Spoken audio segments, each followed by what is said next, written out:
Welcome to the 500th episode. Happy birthday. Happy birthday. You look so young for 500. Why, thank you. Yeah, you you're as aging, well. aging backwards. Benjamin Button. You don't look like you've done an episode more than 300, if I'm being honest. Oh, thanks. Yes, tops. It's a big deal. 500. Yeah. Doesn't feel like it. No, it really doesn't. No. I heard that number. I was like, nah, that's too many. Congratulations. Congratulations. It's a big deal. Wobby Wob, congratulations. Congratulations. Rob's been here for about 400 of them, so he gets 4/5 of a congratulations. All of it. Every day. Yes, so unbelievably grateful that we've had a listenership that has allowed us to do 500. And I hope to one day be saying congratulations on our 5,000th episode. Holy shit. 10% of the way there. Well, you pulled out all the stops, and we've got a megastar for our 500th episode. She's a biggie. I mean, when I say megastar, quantifiably, the highest grossing box office star of all time. Oh, that gets fact checked. Oh. Stick around for the fact check. Okay. Regardless, $14.1 billion in box office. It's insane. It's insane. Scarlett Johansson. You know her. I don't need to tell you about her, but she is an award-winning actor and the highest grossing ding, ding, ding. Stay around for the fact check of all time. Lost in Translation, Her, Marriage Story, Black Widow, The Avengers, and she has a new, beautiful, minimalist, Scandinavian-inspired skincare line called the Outset, which we talk about. This is her first big business she's launched. It's really cool. I use it. I love it. She does it all. Please enjoy our 500th episode with Scarlett Johansson. We get support from Quince.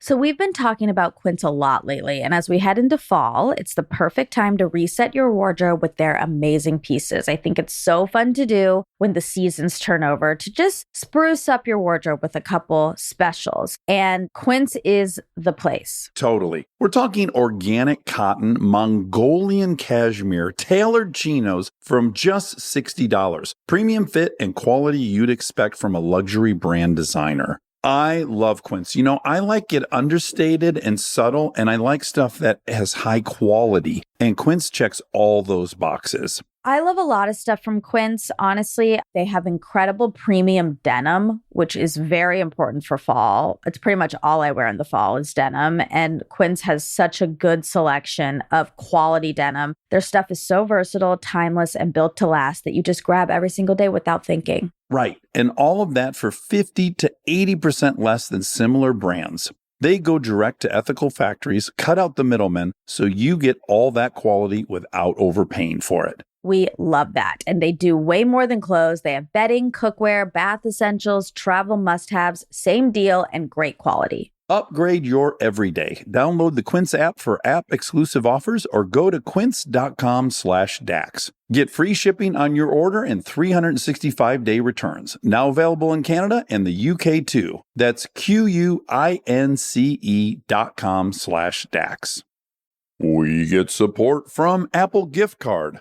Back to school is here, and for many, that means some big life transitions. Whether they are heading into a new grade or setting up a dorm for the first time, you want to give them something that actually supports their growth and success. Apple Gift Card is a versatile solution because it takes the guesswork out of gifting. It's not just about a new pair of AirPods for focus. It's about giving them the invaluable chance to choose the digital tools and subscriptions that suit their unique journey. They can use it for productivity apps on the App Store, movie nights on Apple TV, or extra iCloud storage for all those new memories. With Apple Gift Card, it's so empowering to give the students their freedom to allocate their own resources. Celebrate their new academic chapter. Visit applegiftcard.apple.com to celebrate their milestones and gift one today.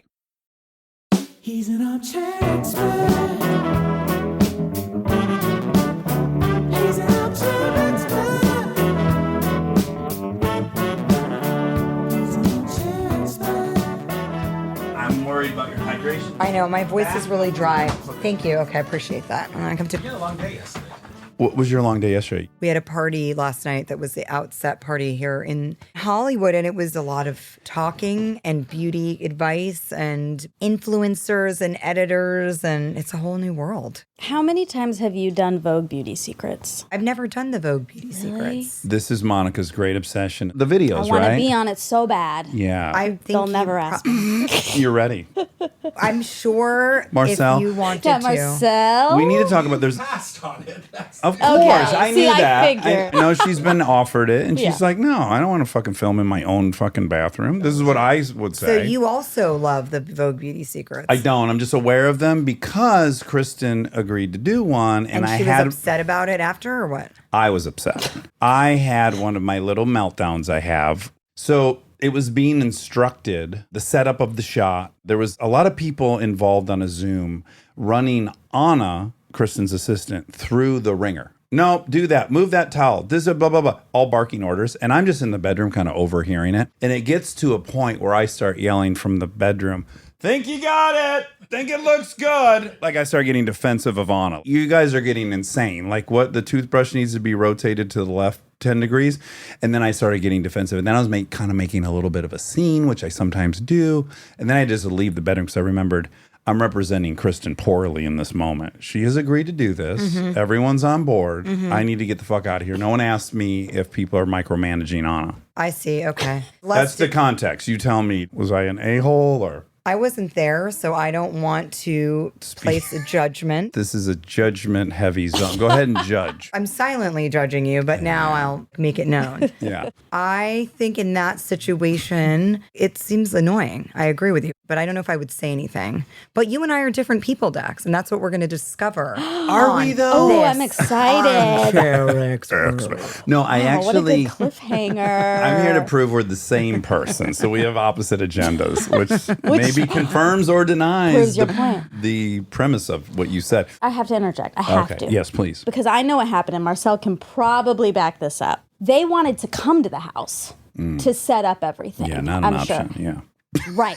Okay. So they probably said, can we come? Can we set everything? Can we make it the way we want it? And knowing that you live in that house, the option was no, but we have a great assistant Really and quick, we you're promise she'll- guessing or you know this? I know. Am I right? You're absolutely right. Yep. Okay, but you were guessing, right? I was guessing, but Okay, I've good. lived That's that fine. life. I accept that. I've You lived know. it. Yeah. I used to be Kristen's assistant, hence Yeah. why I know Marcel so well. So let's talk about the bogey in the room. We got a bogey today. And he comes up often on the show because he's he has. Kristen's publicist and he's your publicist. That's right. Marcel and I have worked together since I was, I think, 19 or 20.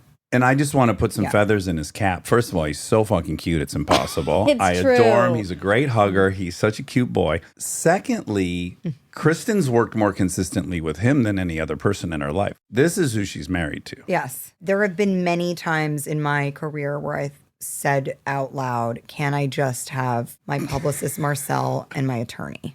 Yeah. Right. I always know if I call Marcel, I explain a situation, he's going to be the person who gives you the real honest, how it is, his opinion, but he's very he'll see all different sides of it. He's very balanced. He has a lot of tact. This is what I love about Marcel, because I'm often privy to all these kinds of situations that arise in Kristen's life, and I'm involved too when he's working with both of us. There's no spin. He's like, yeah, this part sucks. This is ridiculous. They're out of line. You probably have to do this because let's get real. You got to do something. Right. Just real talk. I think you guys should do a sideshow. Just with That's Marcel. real talk with Marcel. Yeah. I would that's love a great, that. I would love That's a that. great Enough idea. about me. Go on. No, Wait, no, I no. have to add one more thing about you because the true marker of someone's character is how they treat, how should we Peons. say, the little people. Yeah. And I was the assistant and we had the best relationship and you were always so nice to me and so Everyone loves kind and everyone loves Marcel. Hold on. Counterpoint. Is he so nice to the little people or is he just an incredible talent scout? And he looked at you and he's like, oh, this girl's going to be living across the street from them in 10 minutes. And by God, you were.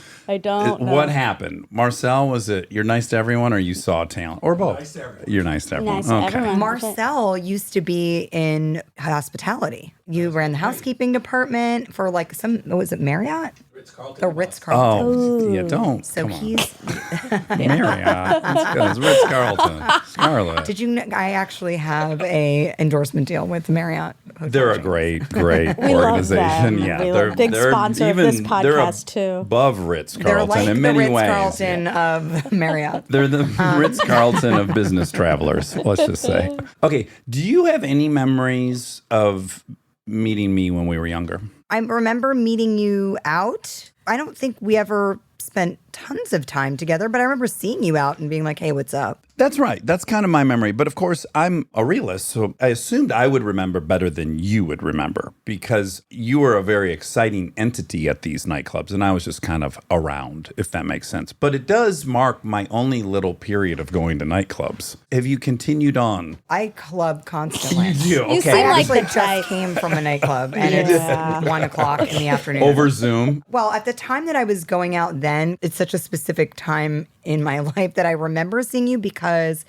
I had moved from New York. I was born and raised in Manhattan, and so I lived there until I left my parents' house. I had a breakup. I needed to leave New York. I just kept seeing the same people around and came out to LA, and that's kind of around that time. It was like 19, 20, 21, and I would go out. I think it's safe to say you were often too young to be in the nightclubs we were in. Just from a legal point of view.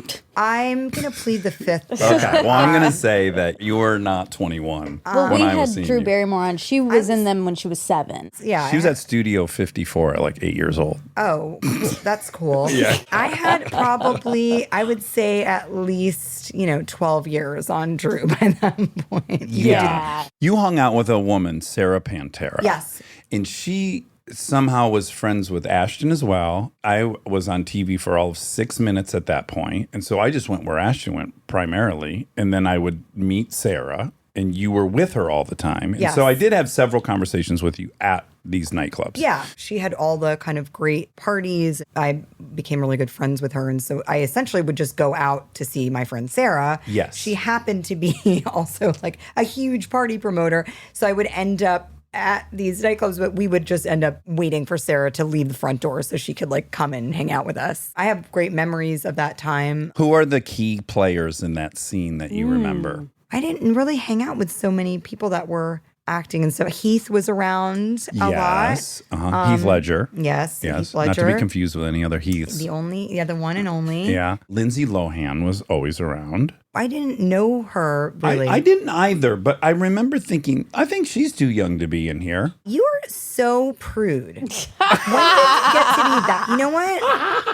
Wow, What is he's your never issue? been called that in I've his never been called prude. entire I life. could have given a fuck. I just meant like No, legally, you I care. thought. You actually care. You cared about the legality of the situation. Well, I cared when, I think in her case, she was 17. And I remember feeling a little bit. you okay, never went to a nightclub when you were 17? I didn't because I was a shithead. You were know? like, she's I know what 17 it and she gets to be in this nightclub. No. And I was a shithead and nobody wanted me in their nightclub. That's a great theory, and that's kind of one I would come up with, further proving my point we're the same. But no, I was legitimately a little concerned because all the dudes in there were not 17. Do you think that you don't like being in nightclubs with people who are potentially underage when you were young because that's confusing for you? Like, how do I know who to hit on? Oh, right. Really good question. I was brand new to this whole thing. So I'm like in a Hollywood nightclub for the very first time. And I'm thinking, oh, people get to come in even if they're not 21. If they're famous, this is kind of exciting. That's true everywhere. I grew up in New York and everybody was going It's out. a lot more willy-nilly in New York, don't you think? Not anymore. Not anymore. But then, because when I would go to clubs there, yes, I found it to be, well, A, they stay open till 4 a.m. That's Who's different. going to a nightclub that's not 19? I'd give it a window of 18-ish. 17 seems maybe young to like 25. Yeah, that's So what I think the you should be window. doing right now is flipping the script and going, what the fuck were you doing in there at 26? I Oh, think you that's were an like appropriate senior question. citizen, I'm like the- AARP of the nightclub. I was the scene. dude coming back to high school at my sophomore year of college. I think Sandra Bullock made that movie. Was there somebody did? Blindside? Did she make several? That was a different. That feels like a That different was a vibe. I didn't real see it, but ball. it felt like from It's the ad like materials. Blindside meets Freaky Friday meets something with Cameron Diaz. I feel like. Oh, Miss Congeniality. No, there was that the one? What's the one? The person goes back to high school and they're Oh, there's I've so never many been good kissed. ones. Oh, Never Been Kissed. That's what I was thinking. There we go. about. Drew Okay. Barrymore. Ding, ding, ding. Ding. Dingles. Okay. I recall you, though, because at that point, you had already done Ghost World. Yeah, I was 15 when I did Ghost World. That's wild and will be one of the many disturbing things I wrestle with during this. I Or maybe a if you were 17-year-old. 15, I was 22. So I was watching that movie, and that was the first time I became aware of you of like, oh my God, this girl's beautiful. I'm super interested in what she does. She seems to be the perfect girl. I think a lot of nerds felt that way. Like, oh, she's moody and sarcastic and cool and Authentic. yet really attractive. These things shouldn't go together. This is like a whole new thing. This is a memorable, like when I saw James McAvoy, I saw him and I was like, oh, wow, I'm excited. Who's this person? What have they done? I want to watch everything they're in. That was the first thing I saw you in where I was like, I'm in the Scarlett Johansson business as a viewer. I want to follow this person forever. So when I would see you at these nightclubs, I was already a huge fan. Oh, thank you. Hence why I would remember more, I would expect, than you would. But I remember you. I'm remember really seeing tall. That you. helps. No, it wasn't just that. You were Okay. personable and fun. Yeah. Okay. And we hung out in the same circle. I think we had a few asides where we were both sarcastic together, and I thought, oh, this is a good pairing. Yes, it was a good pairing. I saw you in Home Alone 3. Whoa. You remembered me from it? Or later on, you were like, oh, I think that face looks familiar. I don't know the order of events. I just know that I guarantee you I did loved not that have the movie. same reaction as Dax had to the Ghost World as the Home Alone if I saw 3. you in a nightclub, I'd be You're like, like, that's "That the girl girl's from gonna Home Alone 3. She's going far. I love that movie. I had the reaction that people then would have for a long, long time. And this is an impossible topic for you to comment on, but I must say it is you have a bizarre X factor. We've talked about it on the show. What's an X factor? I'll give you an example. Did you see Ex Machina? Yes. So I was watching it with Kristen. We were at the movie theater, and it's just a spectacular movie in and of itself. And every guy I know who watched it fell so in love with the robot. Alicia Vikander. Vikander. Yeah. And so for the guys that watched it, we were getting two things. There was like this incredible movie and it was eerie and all these things. And also we were going, oh, we'd be that guy. Like, I'm in love with this robot. I would have done whatever she said. There was something that happened as the male viewer or whatever, the lesbian viewer, where you got overwhelmed by this creature on screen. Well, no, not necessarily. Also, you could be a hetero Exactly. normative I think you're right. female and also find, because her performance is very enigmatic in that film and she's just very compelling. Maybe what you're describing is a compelling factor. The only reason I bring it up is not to objectify you into having this X factor, but I am curious when someone has the X factor. When you say X factor, You're do you mean uncomfortable with it, right? sex factor? I'm trying to understand what it is exactly. Right. And I'm going to try my best to explain it, to articulate what it is. Because I've had many conversations with Kristen about this exact thing, your X factor.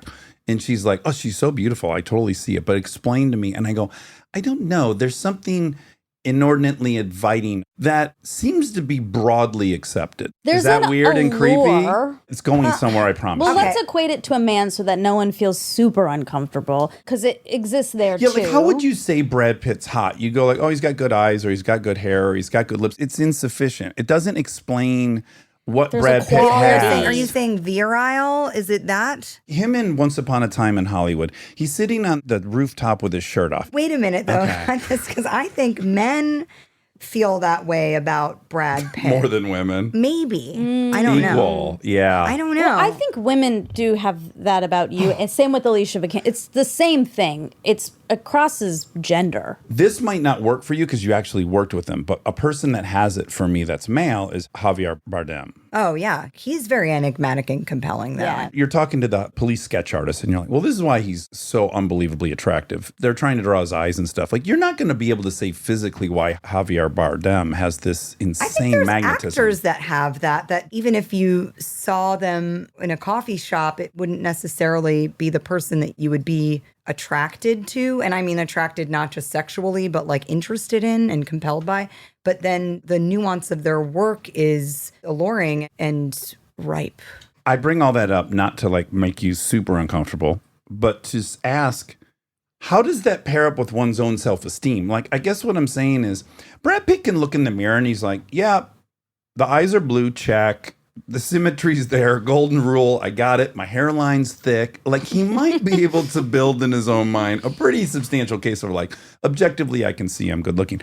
But I don't know that someone with the X factor can actually internalize the X factor. That's what interests me. My hunch is you've never looked in the mirror and thought, fuck yeah, look at this X There's factor. something about Or maybe me. you have, and I'm excited that you have. Whatever this elusive X factor thing is, as soon as it's something that you're self-aware of, it probably goes away. I think you're right. Oh. It shan't be recognized No. or you'll lose it. You'll like lose it. Excalibur or something. Scary. Or it's like the elusive magical land. Arabia. It's like a It's a real land. Oh, okay. Atlantis, is that what you're thinking No. of? That's a What's fake that world. place with the aliens? Mars. No. While you ruminate on what this utopian land is. I've been made lovesick by 3 movies in my life where, like, for a week, I could have maybe not got out of bed because I was so lovesick and heartbroken. Eternal Sunshine of the Spotless Mind. For me, it correlated with having broken up with a girl I was with for 9 years. And then now I was on TV and had money, and I had this weird thought I could never, ever have a relationship that was maybe truthful. Post that, it represented that to me. They had this innocence. They were broke. They'd play under a blanket and it was heaven. That's all they needed. I projected a lot onto that. But needless to say, I was devastated for about a week. The other 2 movies you're in. So Lost in Translation. I'm ruined for a week. Why did he get in the cab? What's going on? That's it. Life is like that, I guess. You have those relationships sometimes that are of that time and place. Which is a beautiful thing that we get to have that. It's It like a is, nice thing we get but to it's have. bittersweet. It is. It's heartbreaking. Can you get infected by a movie like that if you're in it? Probably not. And when I'm making it, I am. Is Bill Murray, he's as special as I want him to be. He's a very soulful and deep person. He's got a crazy brain. It's firing constantly. So when you're shooting it, are you able to, because it's similar to the context of the movie, which is like, this is old man in Japan and I'm married and this and that. So when I made Lost in Translation, I was 17. Oh, Jesus. So that's- just want to yeah. disturb you even further. I don't like your Just timeline. pile it on. I Just don't keep like your piling timeline it doesn't on. work for any of my questions. Sorry. I'm actually currently only 16, so do the math. But yeah, I was 17 when I made it. My mom was actually there with me. It was the last film she had to chaperone me for. I did a film soon after that called Girl with the Pearl Earring, and I remember turning 18, I think, right before we started production. And so she no longer needed to chaperone me. Was that a sad Heartbroken about- moment? I think it was bittersweet. I liked having her there, but I also was doing my own thing. She was with me on that job. It was a tough job, I think, because it was a very small production. We shot for 36 days or something like that. We shot like day for night, and it was very sort of discombobulating. And Bill, I idolized him growing up. Groundhog Day was my favorite movie of all time. I watched it 700 times in Ghostbusters, everything. I was kind of intimidated by him, and he is very quirky and charged and eccentric. And so it was hard for me to totally grasp and have perspective on what our dynamic was supposed to be in it, because the script was very loose also. I think it was only like 75 pages. And so I didn't know what it was going to be. It was a little disorienting. And I was also far away from home and my high school boyfriend Were you staying at at the the Park time. Hyatt? High school. Yeah, my high school boy. I was staying at the Park Hyatt. What's this poor kid doing? I If I'm back in New York and my know. 17-year-old girlfriend's with Bill Murray in Japan, and I got to go to math class now. yes, you got to be a confident motherfucker to Yeah. navigate that. It was tough. I think everybody was very much in awe of Bill. That kind of affected the experience a bit. But I didn't know what the movie was going to be, if it would work. It was kind of a miracle. Obviously, Sophia was seeing it. Lance Accord, our incredible DP, was capturing it. But a lot of our crew was non-English speaking, so like the communication was difficult. It mirrored the liquor commercial he was filming Oh my sometimes. God, that's Not so exactly, but there was definitely like lost in translation moments. It was just not like any job I'd ever done before. And I'd been working at that point for 10 years. I can't remember the first time I saw it. It may have been at like the Venice Film Festival where we premiered it. I've thought, oh, this makes sense. So that's working. Yeah, it's so ethereal and weird and has a vibe and a texture and feels like a vinyl album. I would be so pumped if I saw myself in that thing. Yeah, it's hard to have perspective on work sometimes, like right in the moment. I think now that I'm older, I can see the shape of things better. I was thinking you got labeled 15 going on 30 early. And I can imagine that being this really wild blessing and then this really weird curse in some way. And it comes to your skincare line because you were talking about a makeup artist when you were young covering up a pimple and being like, oh, it's Mount Vesuvius. Yeah. And I can see where if you're that makeup artist, you're like, this gal's 30. Like, she's so cool. She knows all the references from the old shit. She's like an old soul. She's mature enough for me to make a joke about this. And yet you're 15 years old and you can't be 30 and 15. And I just wonder, do you think at times people overestimated how old you were and assumed you might understand more than you knew? And how much were you trying to deliver on that? You know, I grew up in Manhattan and I spent a lot of time around adults because of my work. And I remember being 7 and working on my first movie, which was a Rob Reiner movie called North. Yeah. And I remember looking around, I'd made some sort of joke or whatever, and everybody laughed. And I thought, this is excellent. I have 100 adults laughing at me. Fuck yeah, that's the is, dream. Yeah, this is such a good gig. And I spent a lot of time in that environment. Definitely was in different situations that were not age appropriate. Luckily, my mom was really good about protecting me from a lot of that stuff, but you can't do it for everything. She can't change the whole world. No, we're and like in. can't be on every moment in every conversation or whatever. Although she was very, very good about that. I wasn't going to nightclubs at 7. I probably would have loved to, but she was a great mom and took care of me in that way. Things like that makeup artist, and I still see him too. It's still like, I'm like, I don't like you. And I still don't like you. But, you know, I mean, he probably didn't know what, you know, whatever. He was also probably like 25. Well, makeup artists get away with, they get to be catty at times. What an Say asshole. shit though. like that. Who says that to a 12, 13-year-old Also, please kid? don't say it to anyone of any age because nobody likes having pimples. Mount Yeah, but that Vesuvius. guy still sucks. Whatever. yeah, I'm not yeah. making any excuses for him. He fucking sucks. Anyway, but my whole like journey started then because growing up, I did have acne and was in the public eye making movies. And when you're self-conscious about the way that you look in that way, it's tough. There were days getting ready for high school and I would have a very large pimple on my already large nose. And I would think, you can't do this. You can't possibly go to that building with those 1,000 kids so they can all see this. You feel so I awful. can't imagine if I was on my way to be Oh my immortalized God, on film. I can't. People applying makeup and figuring out Making like it how to worse. light it. And you're just like, oh my God, you're like lighting around this stuff. You know, and I was like using all this, of course, like really active stripping, like everything. My Yes. skin was probably just raw. There was paint thinner. Let's just tear your face off. Yeah, like burning. But at that point, you're ready to. I had horrible skin. And so I'm so sensitive. Even literally last night, I'm hyper aware of how my skin is going to react. And I was looking in the mirror and I was like, saw something starting to bubble up. I think it was just a hive because it's gone today. But I was like, well, here we go. Okay, I guess I'll die. My life has been good. I'll be dead now, and that's fine. I honestly did that for so long, just like stripped away, tried everything, like every dietary, change your diet, use this cream, everything except going on Roaccutane. Finally, at some point, I was like, all right, I gotta just stop touching my face and just wash my skin and hydrate my skin. I finally kind of leaned into using moisture reluctantly because I was like, if I use this stuff, then it's gonna break out again. Because I was so in the mindset of like drying out my face all the time.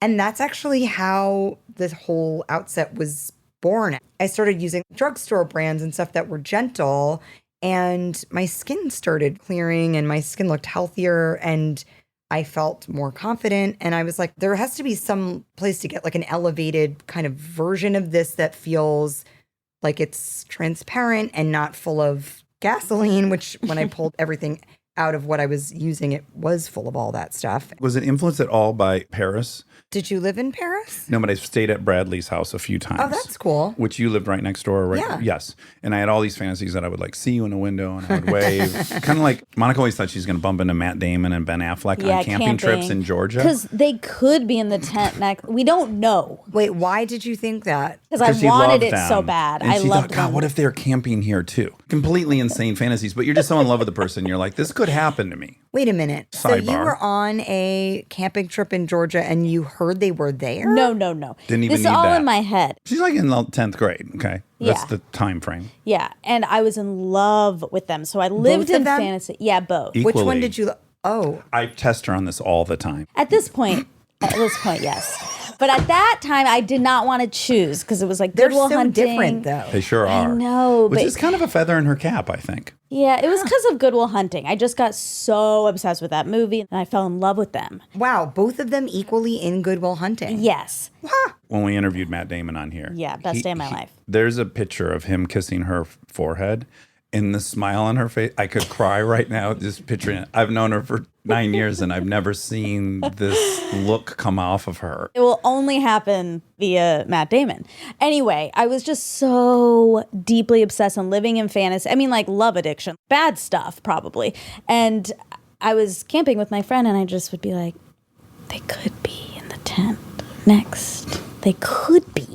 And then it would just make me happy to know that they could be, and then what would happen? Then I would like The way see you'd bump them. Oh, into this and is them. just like your fantasy. Yeah. world. yeah, but I yeah, just yeah. like lived in it. So similarly, anytime I've stayed at Cooper's, I just thought I might see you in the window. It actually is plausible because you could probably see me from his window. Yeah. But this fantasy about Ben Affleck and Matt Damon is. But look what that's a- happened. I planted the seed, and then He hugged and kissed her 11 or 12 forehead. years, Oh, 13 he's a years very later. tender man. Yeah, So sweetheart. nice. But back to being at Cooper's, there was some gal visiting who was a model, and she said to me, "Oh, I always go and get this drugstore brand moisturizer. It's just off the fucking shelf, and this is a model. This Yeah. is her job." The French pharmacy thing is that's a real thing. She turned me onto it, so I went and I got myself some bottles of this. Well, it's And? not bottles; it's like nice aluminum kind of thing you squirt. It was a tube, and I brought some home for Kristen. She liked it, yeah, and it couldn't be simpler. It is very simple. So I have a company called the Outset, and we've eliminated 2,700 harmful ingredients. We are like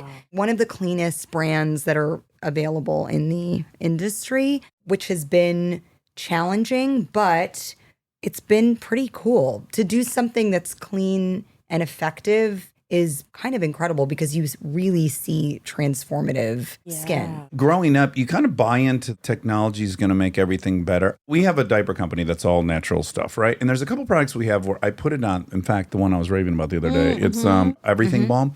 And I said to Kristen, this has to have petroleum and it's too fucking good. And it doesn't have anything in it. I'm shocked because I'm even cynical of our own thing. I'm like, there's no way it can work this good with this little amount of stuff in. I mean, it has a lot of stuff probably, but just not mineral oil and gasoline. There's definitely tech behind it. The thing is, our line's not natural because like natural products also can be really irritating. Sure. Yeah. There's a balance. There's definitely a lot of technology that goes into making the balm that you're talking about from your brand, but it just is being mindful of ingredients that are harmful for you, harmful for the planet. Again, it's a challenge to do it because it's easier to do it the other way. Yes.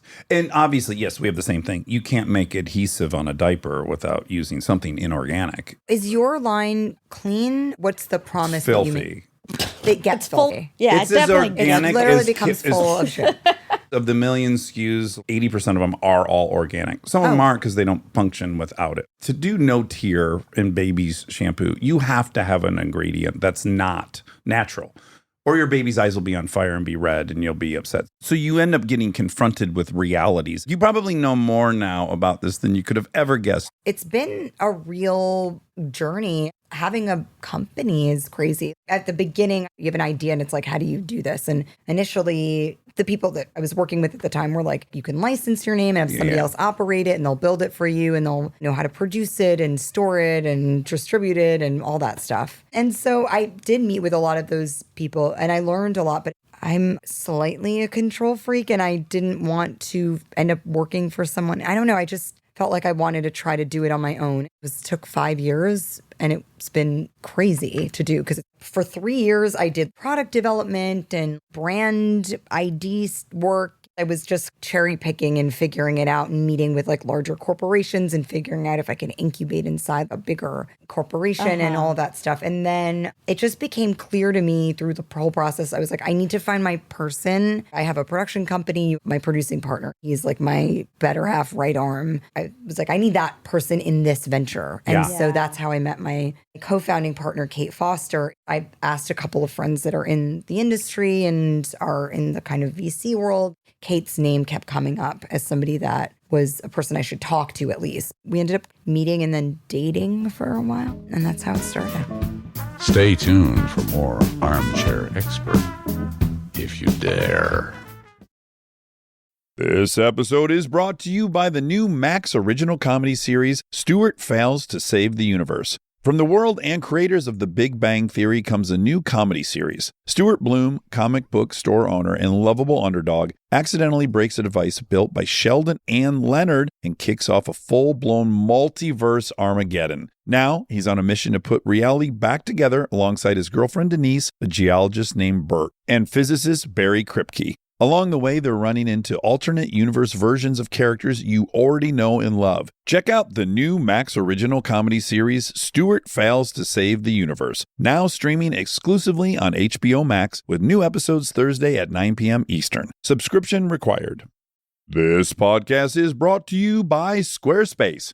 We've talked before about Rob building our website on Squarespace, and I bring it up again because it's a perfect example of what they do well. Rob had all the pieces, the content, the vision, the ideas, but he needed something to actually take all that and make it public facing. And Squarespace was that bridge. Maybe you're in the same spot. You've been developing something, a business, a skill set, a body of work, and it's been private. It's been yours, but at some point you're ready to put it out there, and that transition from private to public can feel like a huge leap. Squarespace makes it feel like a step. Beautiful templates, built-in SEO, email campaigns, scheduling, analytics, everything you need to go from I've been working on this to here it is, come find me. All in one place, no code, no stitching together a bunch of different tools. So if you've been sitting on something and waiting for the right moment, this might be it. Head to squarespace.com/DAX for a free trial. And when you're ready to launch, use offer code DAX to save 10% off your first purchase of a website or domain.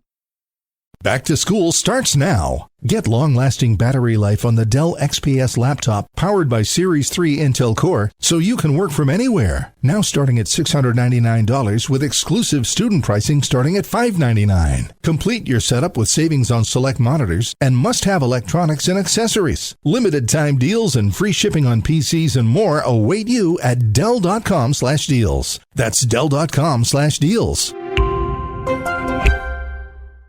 Thank you to our presenting sponsor, HP, for supporting this episode. Parents, you've got enough on your back-to-school list right now. Ink cartridges do not need to be on it. They just don't. The HP Smart Tank printer uses a refillable ink tank and comes with up to 3 years of ink included. It's the last printer you'll ever need. To learn more, search HP Smart Tank.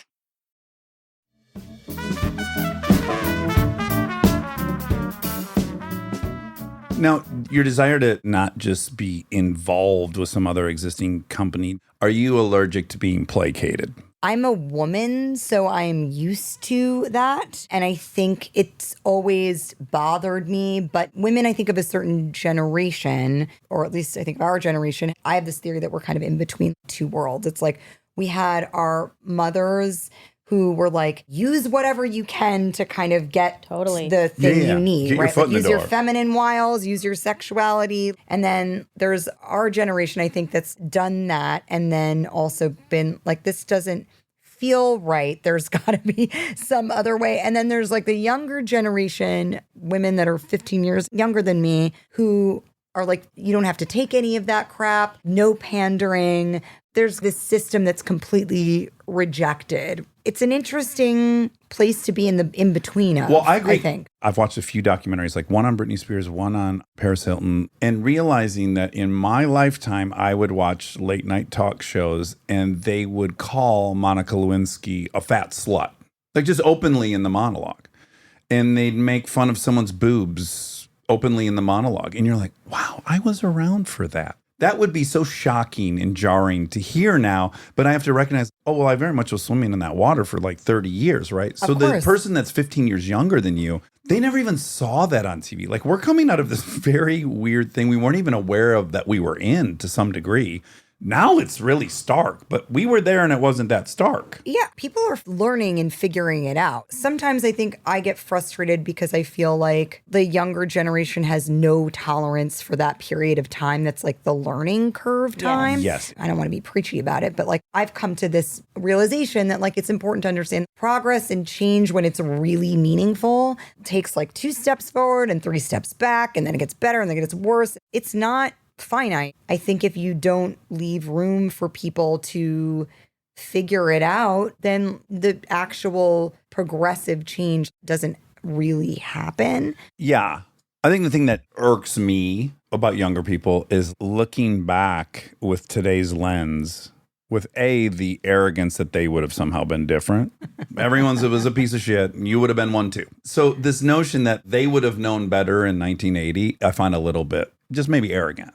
That's like one of my triggers But about that's it. just part of being young too. Like Yeah, I feel like, yeah. you know, you're arrogant when you're young because you're finding your own identity. And I think you kind of have to be narcissistic when you're young in order to like survive. Somehow. And I think you are powerful enough to enact change. You kind of have to go through that, and then you get older, and then you become people that we are, where you go, well, wait a minute, these other things are kind of valuable, and you sort of have to look back to look forward. And I probably wasn't thinking that when I was 22, though. I was probably also thinking, how lame is everybody in this generation above me? It's a luxury to be idealistic because you're not living in reality. You have parents who take care of stuff for you, and you can be like, no, that's bad, that's bad, that's bad. But you're not living and working in the real world yet. And so once you get in there, then you start seeing, oh, actually, this is real and this is real. And we can still move forward, but maybe we keep that. There's a great Malcolm Gladwell revisionist history episode. It's an episode about Sammy Davis Jr.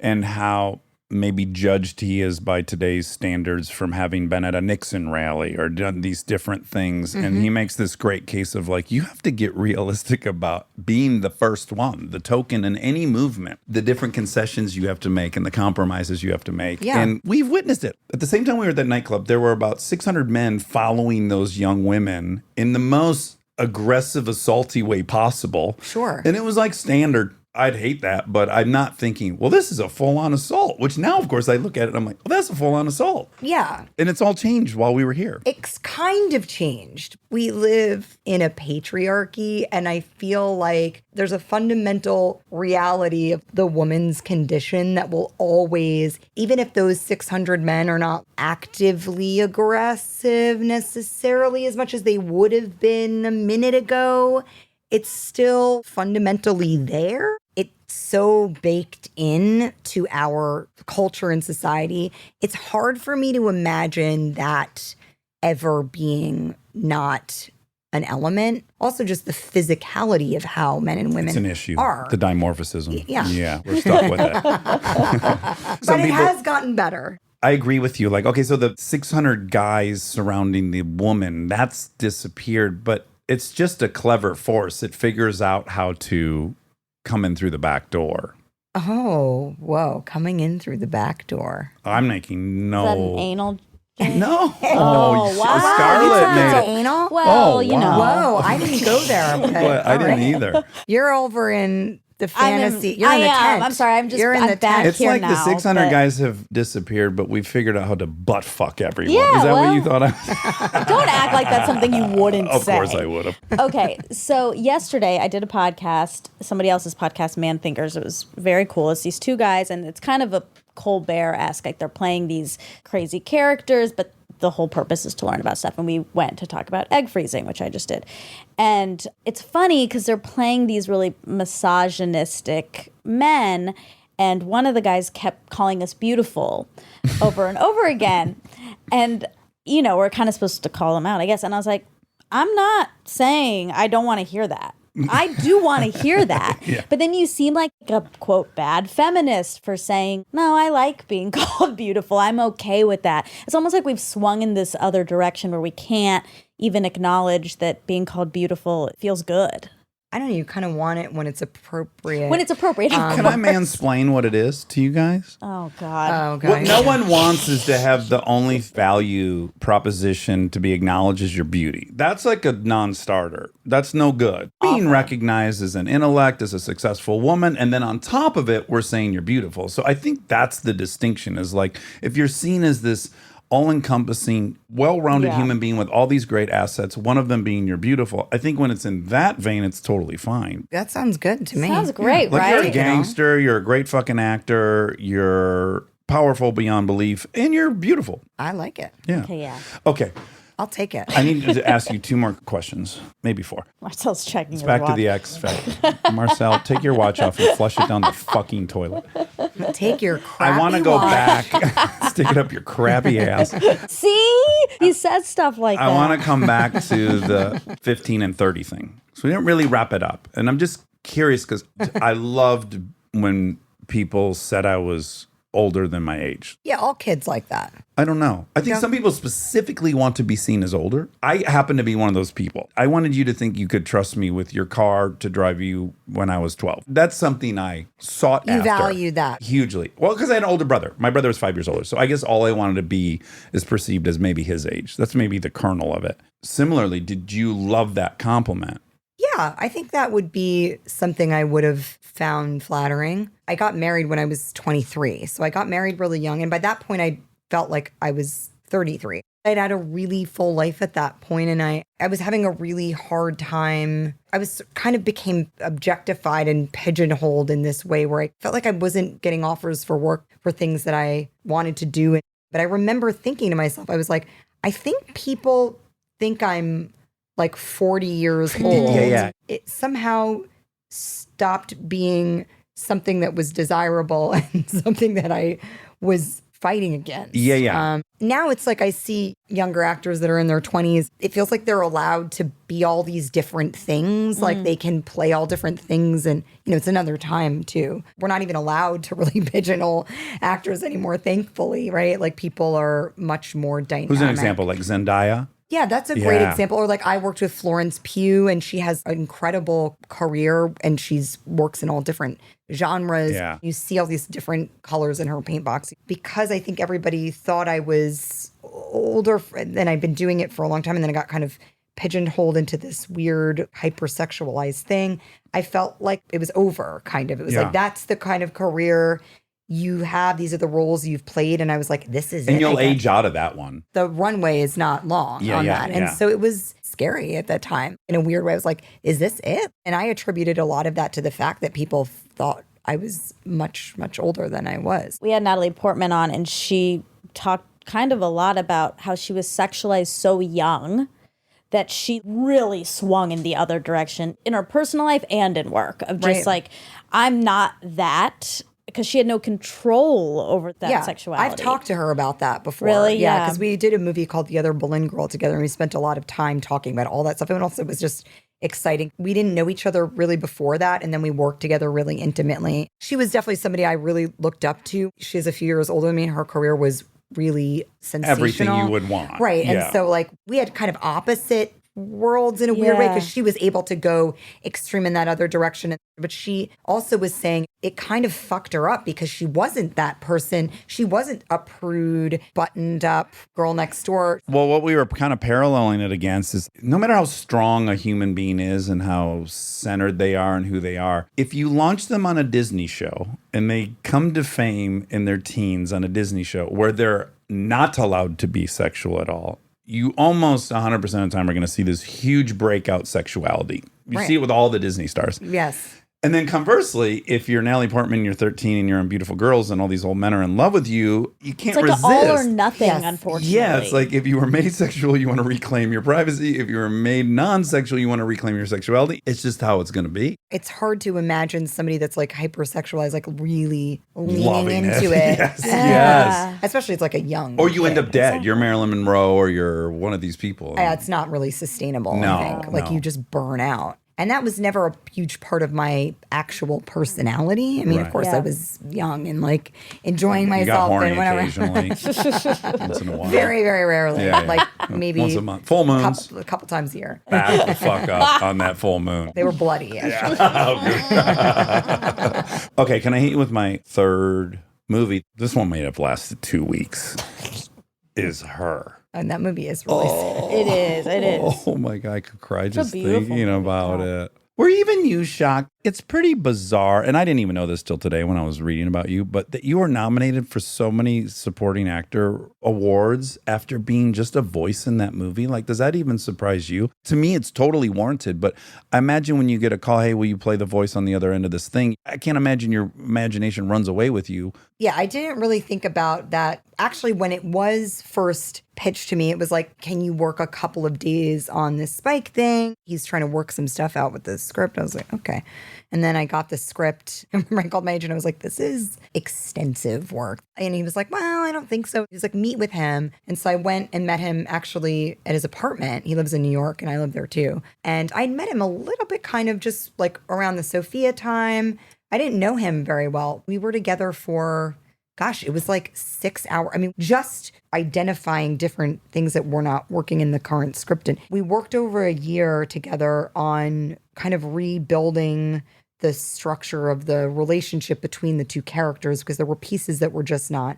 I actually was not initially cast. Another actor, right, yeah. Samantha Morton, did the vocal work for the script that was written. And then I think as Spike was editing it, it's just a tough lightning in a bottle. Doing the actual work and the recording was so exhaustive. We recorded that movie in its entirety 40 or 50 times. We did it so many times. Endless work sessions, and with Joaquin and to picture and with Spike. And he built me this weird little box that was this little vocal box that I would be kind of trapped in like a little broom closet. And then sometimes like Spike would sit in it with me. So it was the two of us like, and it was so bizarre. And you know, you got this headphones on, you can hear every breath and every like little type thing. God, you know what I'm now realizing was what it shared with Lost in Translation is like you couldn't have known while you're doing it. Like, No. is this going to work? Is Of this course going to not. work? It Is was, this there going was to work? no, you can't. I'm sure when he was shooting it, it must have been really strange. Stressful I'm super sure. stressful. And then when he was editing it, he was probably like, Oh, oh God. God, it's not working. Yeah. It was one of the most challenging jobs that I've done. It was really, really fucking hard because Spike is very demanding and it was something that was so tender. Every single moment had to be very impactful. And you have nothing else. You have no blocking to help you. You don't have a push-in to help you. You have no camera tricks. You have the singular instrument of your voice. We're all used to our stuff. Like we got all the stuff we know works or what's Yeah, out. yeah. Your tricks, your stuff. And then You've got a single tool from the toolbox. so yeah, it was hard. So our characters have sex in the film. You don't want to hear your voice ever, right? Obviously, you definitely don't. You definitely don't want to hear what you sound like having an orgasm. Oh, you definitely God. don't want to hear what you sound like having like a fake orgasm. Ew. Yeah, no, it's so gross, right? You just can't.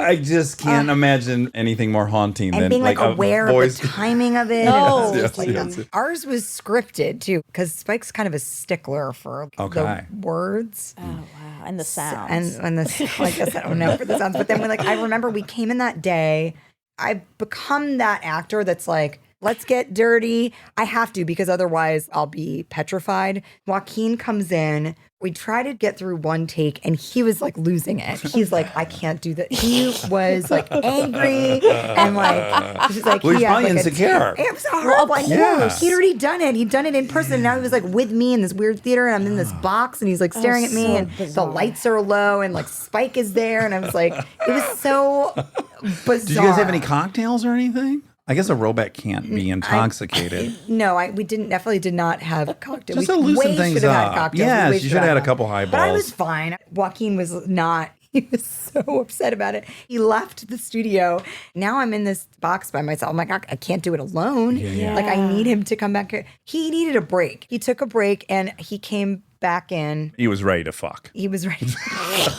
I haven't seen that movie in a long time, but I bet if I watched it, I would be like so mortified. You get taken out in that moment. It's tough. Yeah, Of course you do. Hearing yourself be sexy is rough. You can barely do it in the moment. You got to just go all in and go, I'm going for it. Even thinking about it now, it's giving me like soul panic.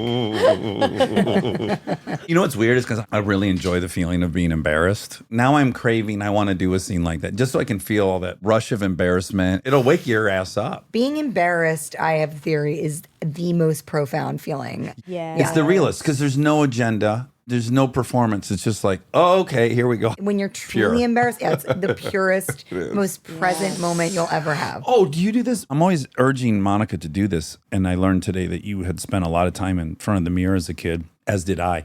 I have a weird hobby, or I embarrass myself in front of the mirror. Like I keep going until something makes truly, faces. I'm like, oh God. Like, do you do that at all? Yeah, I've dabbled in it. I've definitely dabbled in it. I get that. Like There's you said, stuff it's in a it. powerful, real emotion. Yeah. I kind of like to be able to initiate it. Yeah, I get it. I like Yeah. it. Okay, good. I'm here for it. And I recommend it.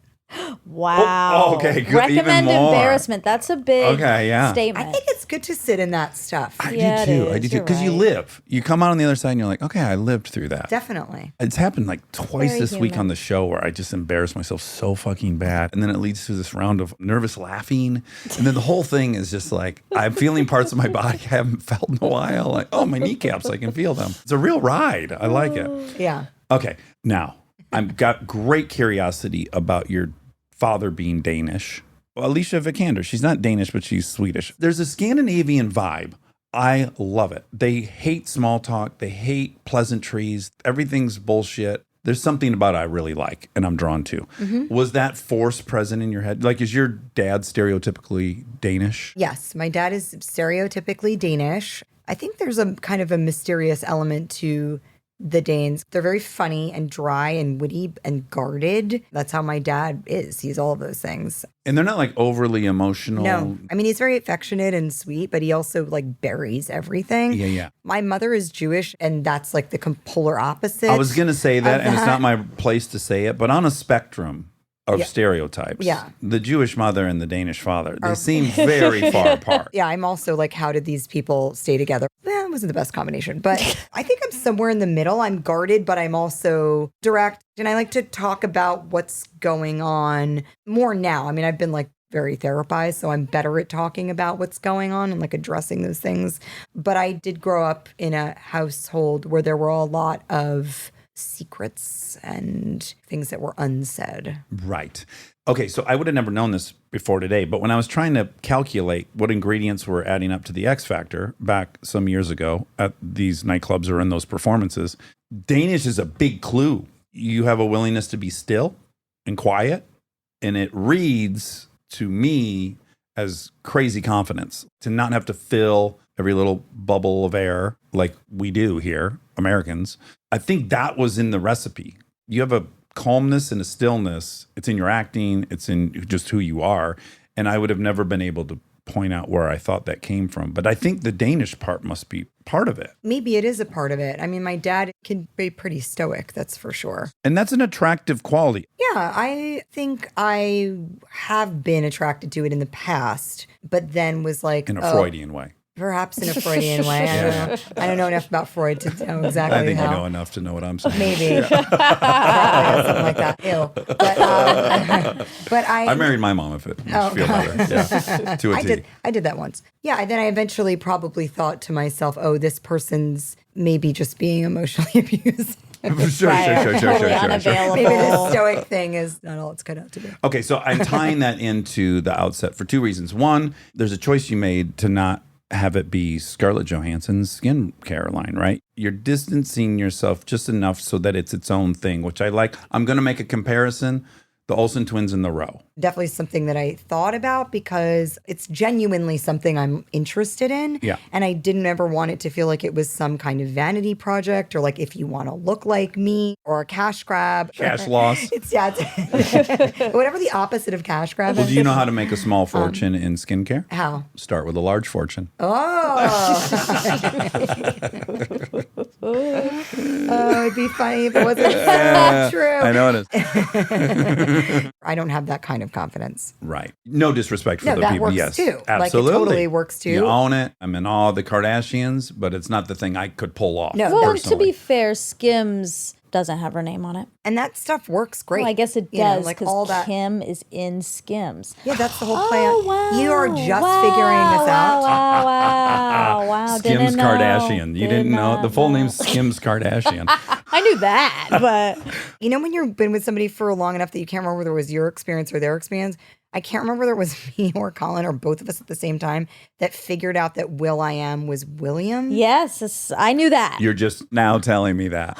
Are you serious? I have no idea it's William. I thought it was Will. I am. Right.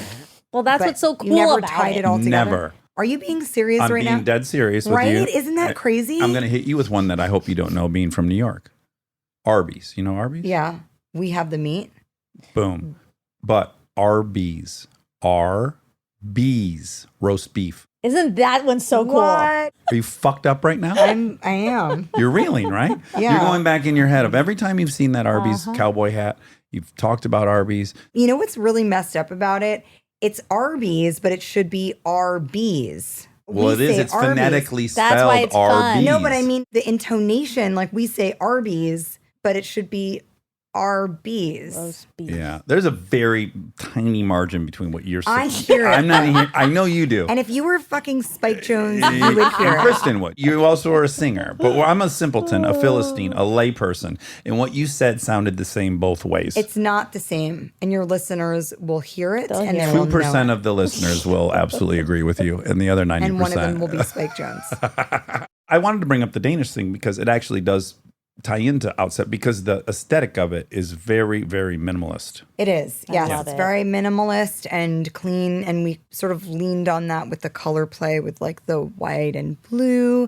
My dad was an architect, and I grew up with that. My dad was very minimal in everything, although he himself somehow didn't practice that in his own life, strangely. Not to say he didn't practice minimalism, but I was like, for someone that is so minimalistic in their way of thinking in certain ways, he was also like kind Clutter of king. messy. Yeah. I'm like, how can you just live with all this clothing on the floor? But this is the old thing where the house cleaner's house is dirty, the mechanic's car is broken. What's that all about? Because you fucking do it all day at work. Yeah. And then you're like, I'm done. I was a Really? car prepper for 14 years. My car was always fucking filthy. The last thing I was going to do on my free time is wash another car when I had washed cars all day. I feel like that's different though than if it's like You're your right, it's a passion, mindset. aesthetic. It's different. Like, okay, obviously, if you like iron shorts all day for a living, you might want to not like go home and iron a million shirts. It may shock but you that washing cars was not my passion. My So God. that But makes even sense. if your passion is also your work, like if you're lucky enough, like we all are, it is still work.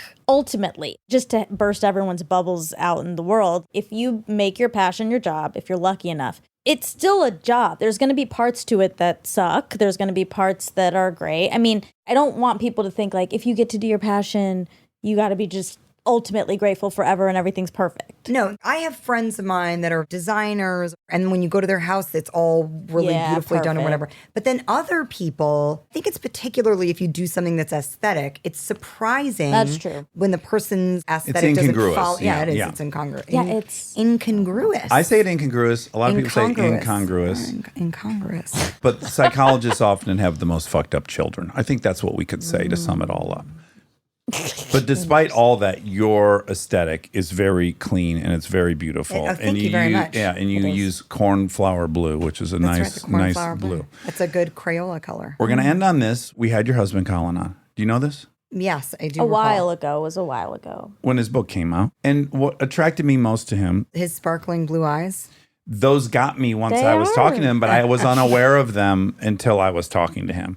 I personally enjoy nothing as much as shitting your pants stories. Back to the embarrassment thing. When someone shits their pants, everything you planned for in life, everything you're trying to project who you are, that's all out the window. You're just an animal now in a very dangerous situation. And there's something about it that's You're so an animal pure wearing pants. with shit That's in them. right. When I first met Colin, I like to get all that stuff out of the way. Let's just talk about this. We're going to be spending a lot of time together. Like, I don't want to be uncomfortable with Right, this I'm gonna subject, fart. whatever. He was like, you mean, yeah, I mean, like, you shit your pants. I was like, wait, you've shit your pants? He was like, I mean, yeah. I said, well, when was the last time you shit your pants? He was like 6 months ago. I was like, wait a minute. As an adult, you have shit your pants like enough to be like, oh yeah, we're talking about bathroom talk, shitting your pants. Sure. That was like the first thing. It wasn't like, oh, I have a dairy intolerance or like whatever you may say. This was not that. This was just like, oh yeah, we're going to talk about how we shit our pants all the time. I was like, well, how many times have you shit your pants? I was like, I don't know if I've ever actually gone all the way through shitting my pants. And he said, probably a couple times a year. I was like, you have a problem.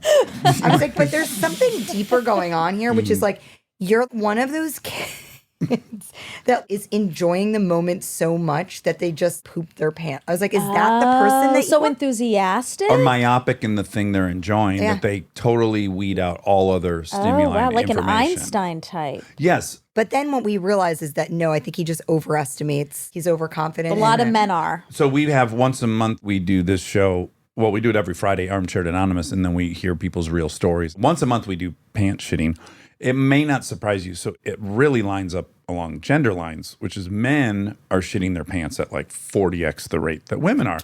But strangely, women pee their pants. You probably have a pee your pants story, right? Yeah, a little bit. But also I've had 2 kids. But all I'm saying is most women have a story about peeing their pants, and most women have a few stories about peeing their pants. And most men have a story about pooping their pants and no stories about peeing their pants. That just on its surface is interesting to me. I think men can hold their urine longer, like their bladder. But why? I think it's just part of your makeup. We have bigger bladders. Monica was suggesting because the penis is involved. I'm like, I don't think that extra few inches of urethra I bet is it's like helping. a hunter-gatherer that goes back further. Okay. That's what I'm going to say. Evolutionary. Yeah, it's evolutionary, I believe. The thing is, we can't compare peeing because you do have a penis and it's different, but we can compare pooping because everyone has the same same They don't. infrastructure. They do Right. not. I've tried to explain this to you before, and you're going to make me do it again.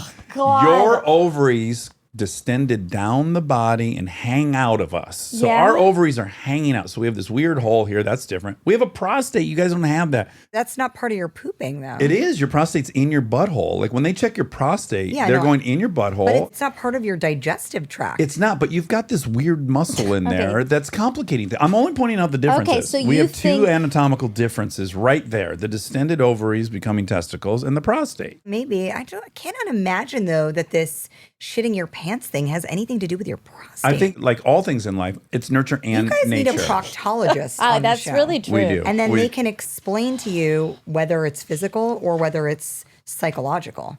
Yeah. I think it's psychological, personally. What do you think, Marcel?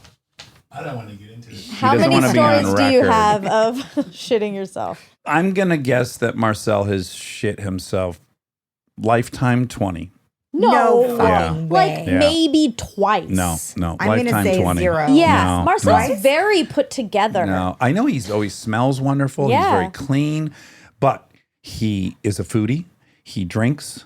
These I are guess you could find all yourself danger in zones. some dangerous situations. Yes. I'm sorry. I think it's mental. Those things definitely contribute to whether you have the feeling like you're going to shit your pants. Yeah. But the act of shitting your pants, of being like, I'm not planning this out well, like the control, I think is psychological. I don't think it's a physical thing. Monica thinks it's like male entitlement. I do. Arrogance. This fart feels dicey, but I'm going to go for it. That's her what they're take away doing. on And it. girls don't do that as much. I'm not saying that's bad or good, but we do live in a society where women fart less in public than men do. We can agree on that, right? Scarlett, This is can I all recommend This this? is part of the women's condition we were talking about. Exactly. I want to make a recommendation to you, and you may already employ this technique, but Kristen and I, when we fly on an airplane and we're next to each other, she farts as much as she can without any concern because she knows everyone will think it's me. There's not one human that's going to look at us 2 sitting there, smell something, and think, I bet it's her. Right. That's also part of the women's condition. You Yep. have that same freedom with Colin, and I hope you use it whenever it's necessary. I'm going to take that to heart. Good. I was hoping you'd walk with at least one tidbit you might apply in real life. Scarlett, this has been a long time coming. I've been looking forward to it forever. We've been driving Marcel nuts for 4 years to try to get you on. It's been a blast. One thing I do want to say, and this is not to say that I didn't think you were wildly successful, but also this blew my mind. Do you know Scarlett's the highest grossing box office star in the history of film? I did not know that. That's not true. You have grossed $14.3 billion worldwide. You're the highest grossing box office star of all time. Avengers, Black Widow. It's got to be Sam Jackson. It always was Sam Jackson. That's always what I heard. Sam I'm sure it Jackson. must still be him. Wow. All right, well then sue the internet. $14.3 billion. That's bonkers. That's a lot of money. Yeah. I know. Don't you feel like you should have 10% of that money? Yes. You should have $1.4 billion. Marcel, is she worth $1.4 billion? Thanks, Marcel. Absolutely. I do. Show me the money. You won a Tony, you won a BAFTA, you've been nominated twice for 2 Academy Awards, you've won 5 Golden Globe Awards. You may or may not be the No. highest grossing. I've never won a Golden Globe Award. You've been nominated 5 times. I should be your new Marcel. publicist because I'm not afraid to lie on your behalf. He's coming for you. Marcel, if you ever want to retire, hand me the baton. Yeah, absolutely. I'd love to What? represent you. I love that Marcel just handed me off to you. He was like, okay, great. Go ahead. I'm out of here. 20 years, I'm done and dusted. Finally.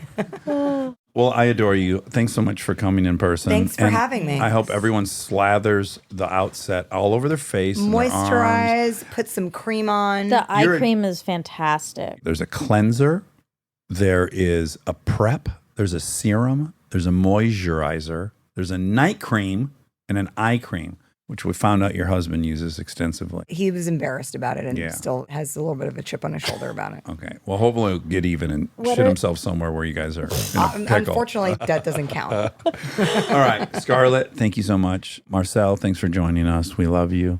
Very much. And good luck with the Outset. Thank you. Thank you guys very much for having me on this very comfortable armchair / couch at the Armchair Expert. Feel free to nap. Ooh, you should be our voiceover. We You might should do- sample that and just exploit you relentlessly. Use you in exactly. all of our marketing materials. Go to town. Fuck it. Let's party. Stay tuned for more Armchair Expert, if you dare. We are supported by HP. If you're a parent or you know one, like I do, or you can help take care of kids, you already know what August feels like. It's not summer anymore, it's the pregame. The supplies list, the forms, the "we need this printed by tomorrow" texts that come in at 9 p.m. And I say this as someone who's been on the receiving end of those texts in a former life. You're ready to help, and then the printer says no, out of ink, blinking at you, useless. It's such a small thing, but it will absolutely derail your night. So when I heard about the HP Smart Tank printer from HP, America's most trusted printer brand, I thought this is the kind of thing that actually makes life easier, not in a big flashy way, in a one less crisis way. Instead of those little cartridges that run out the second you need them, the HP Smart Tank uses refillable ink tanks, and it comes with up to 3 years of ink included. 3 years. That's 3 back-to-school seasons without the cartridge panic. HP can't fill out the forms for you, but they can make sure the printer is never the reason you're up past midnight. Search HP Smart Tank. This episode is supported by Helix. So I've had my Helix mattress for a few years now, and I still love it just as much as the first night. That says a lot because a good night's sleep is very important to me. Sleep is everything. And what's great about Helix is that it's not a guessing game with finding the right mattress because they have over 20 models, so you can find the one that actually fits how you sleep. And with that summer heat upon us, Helix has cooling upgrades that can get you the best rest even on hot nights. I have a Helix Midnight Luxe mattress. I really like the level of firmness it has, but that might not be right for you. They have so many options, and you just go take the quiz, and it is perfectly matched for your needs, which is incredible. I also highly, highly recommend the cooling upgrade, especially in the summer. It makes your sleep so much better. If you're still tossing and turning on a mattress that's not working for you, just trust us on this one. Go to helixsleep.com/armchair for 20% off site-wide. That's helixsleep.com/armchair for 20% off site-wide. helixsleep.com/armchair. We get support from Skims. Oh man, do I love Skims. I've been living in the Skims lightweight cotton collection all summer, and I have to tell you, getting dressed has become so easy. I just throw it on. It just feels right immediately, whether I'm grabbing coffee or I'm on the couch all day or I'm out, even going to dinner. The cotton is so lightweight and breathable, which in this heat is a non-negotiable. The cotton jersey t-shirt, I just need everyone to know about this one. This one hugs in all the right places. It's very soft, and it still looks and fits the same after months of washing, which is very hard to do, I feel, with t-shirts. I've been wearing the black cotton jersey t-shirt with basically everything all summer long. It goes great with any patterned skirt or shorts or pants. I mean, anything truly. I believe that's probably my favorite piece from the cotton collection, but they also have great lightweight cotton thongs that are so comfortable and they're cute. That is a very, very hard mix to achieve, especially with undergarments. I feel if you can find some that are cute, but also comfortable and do the job, that is a win. And Skims has really, really figured that out with the lightweight cotton collection. Shop Skims Cotton and all of my favorite pieces at skims.com. After you place your order, be sure to let them know we sent you. Select podcast in the survey and be sure to select Armchair Expert in the drop-down menu that follows. This episode is sponsored by BetterHelp.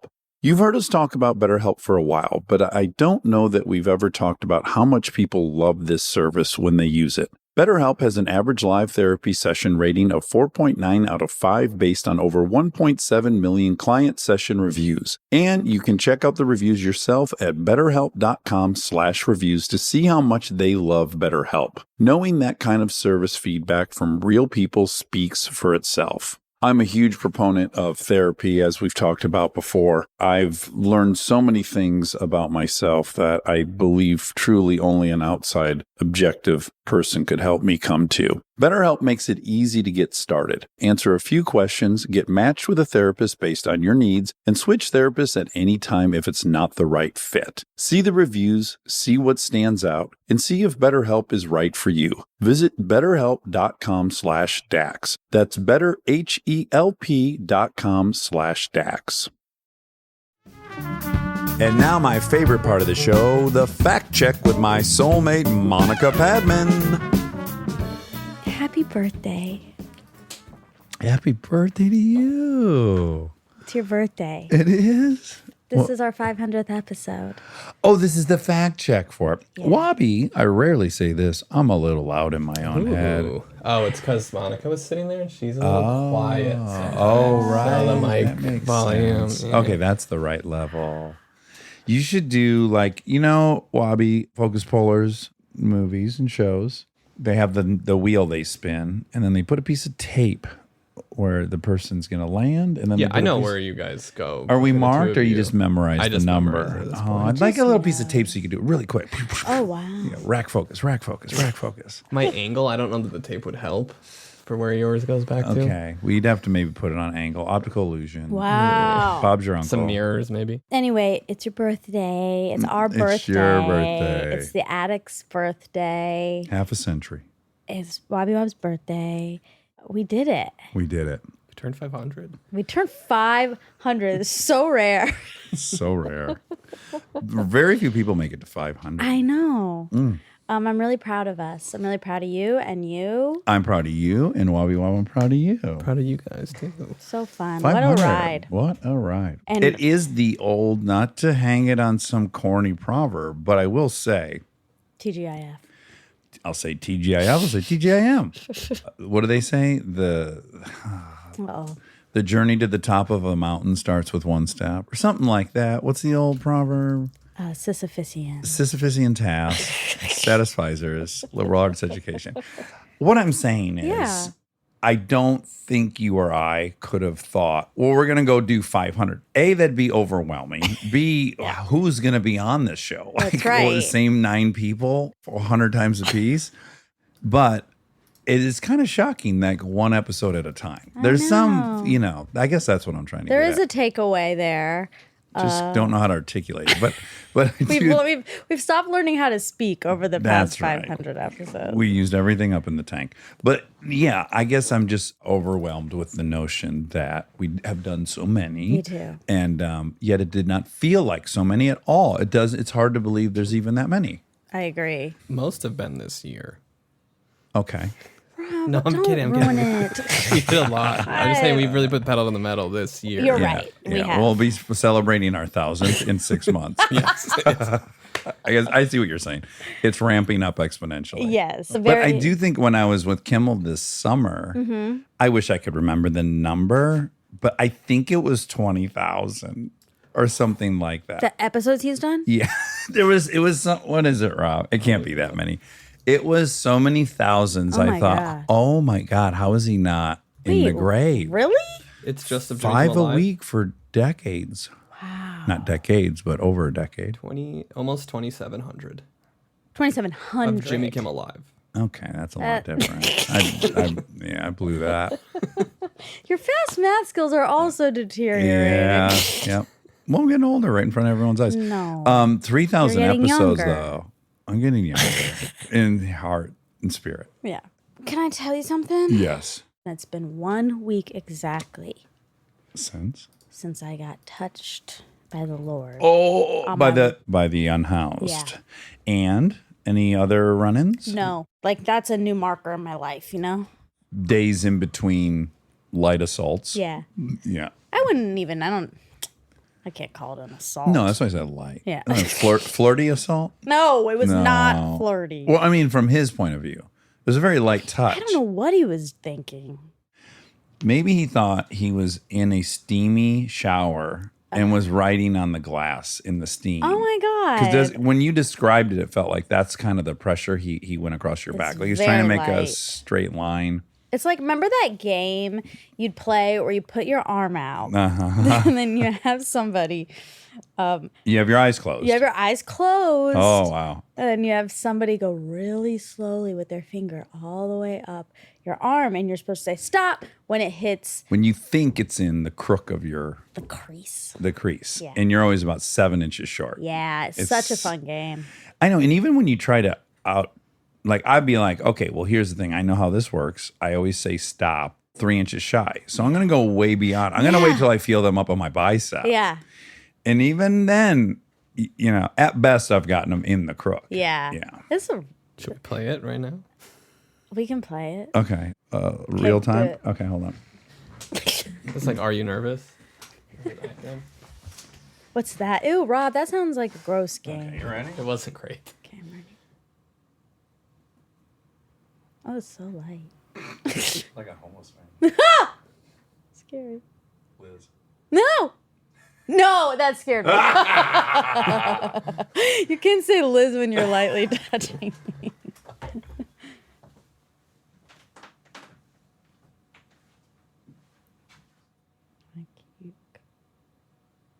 Stop. Well.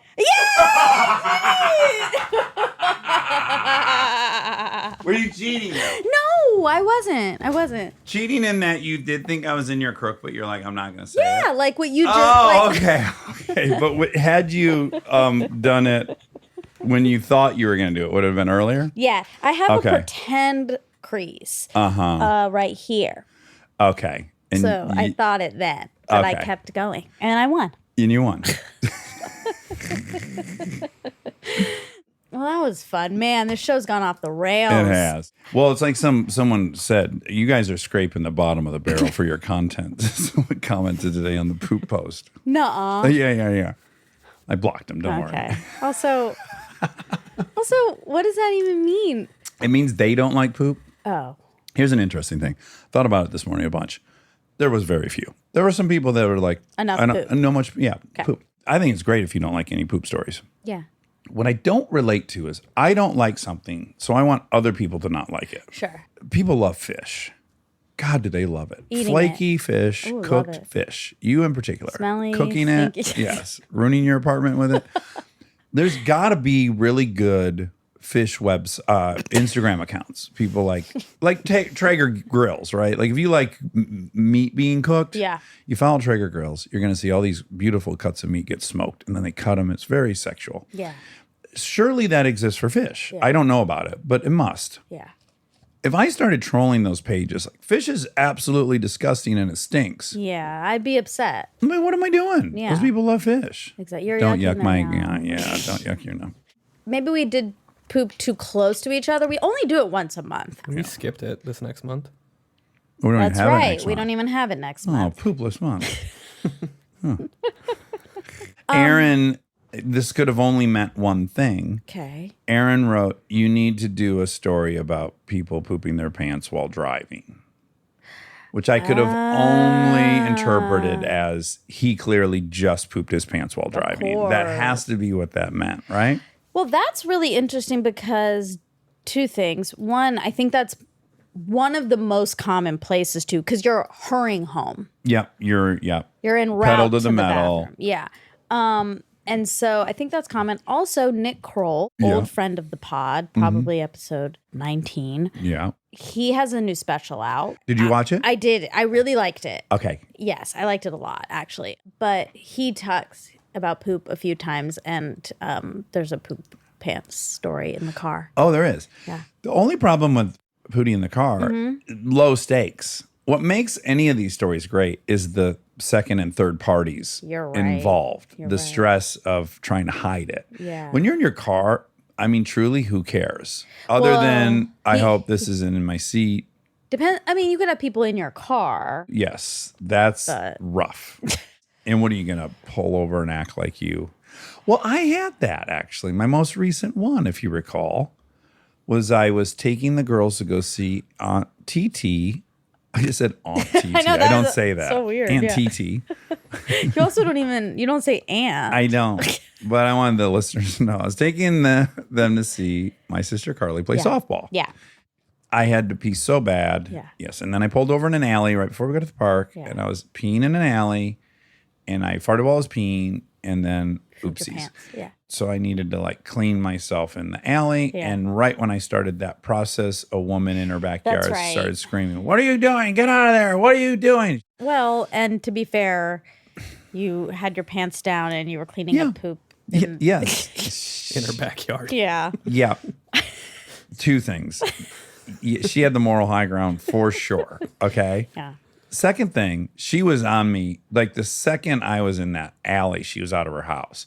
So, additionally, which is also true, is like you're not cut out to live on an alley. If you're like responding and finding out what everything that's happening in the alley, an alley's not the right backyard for you.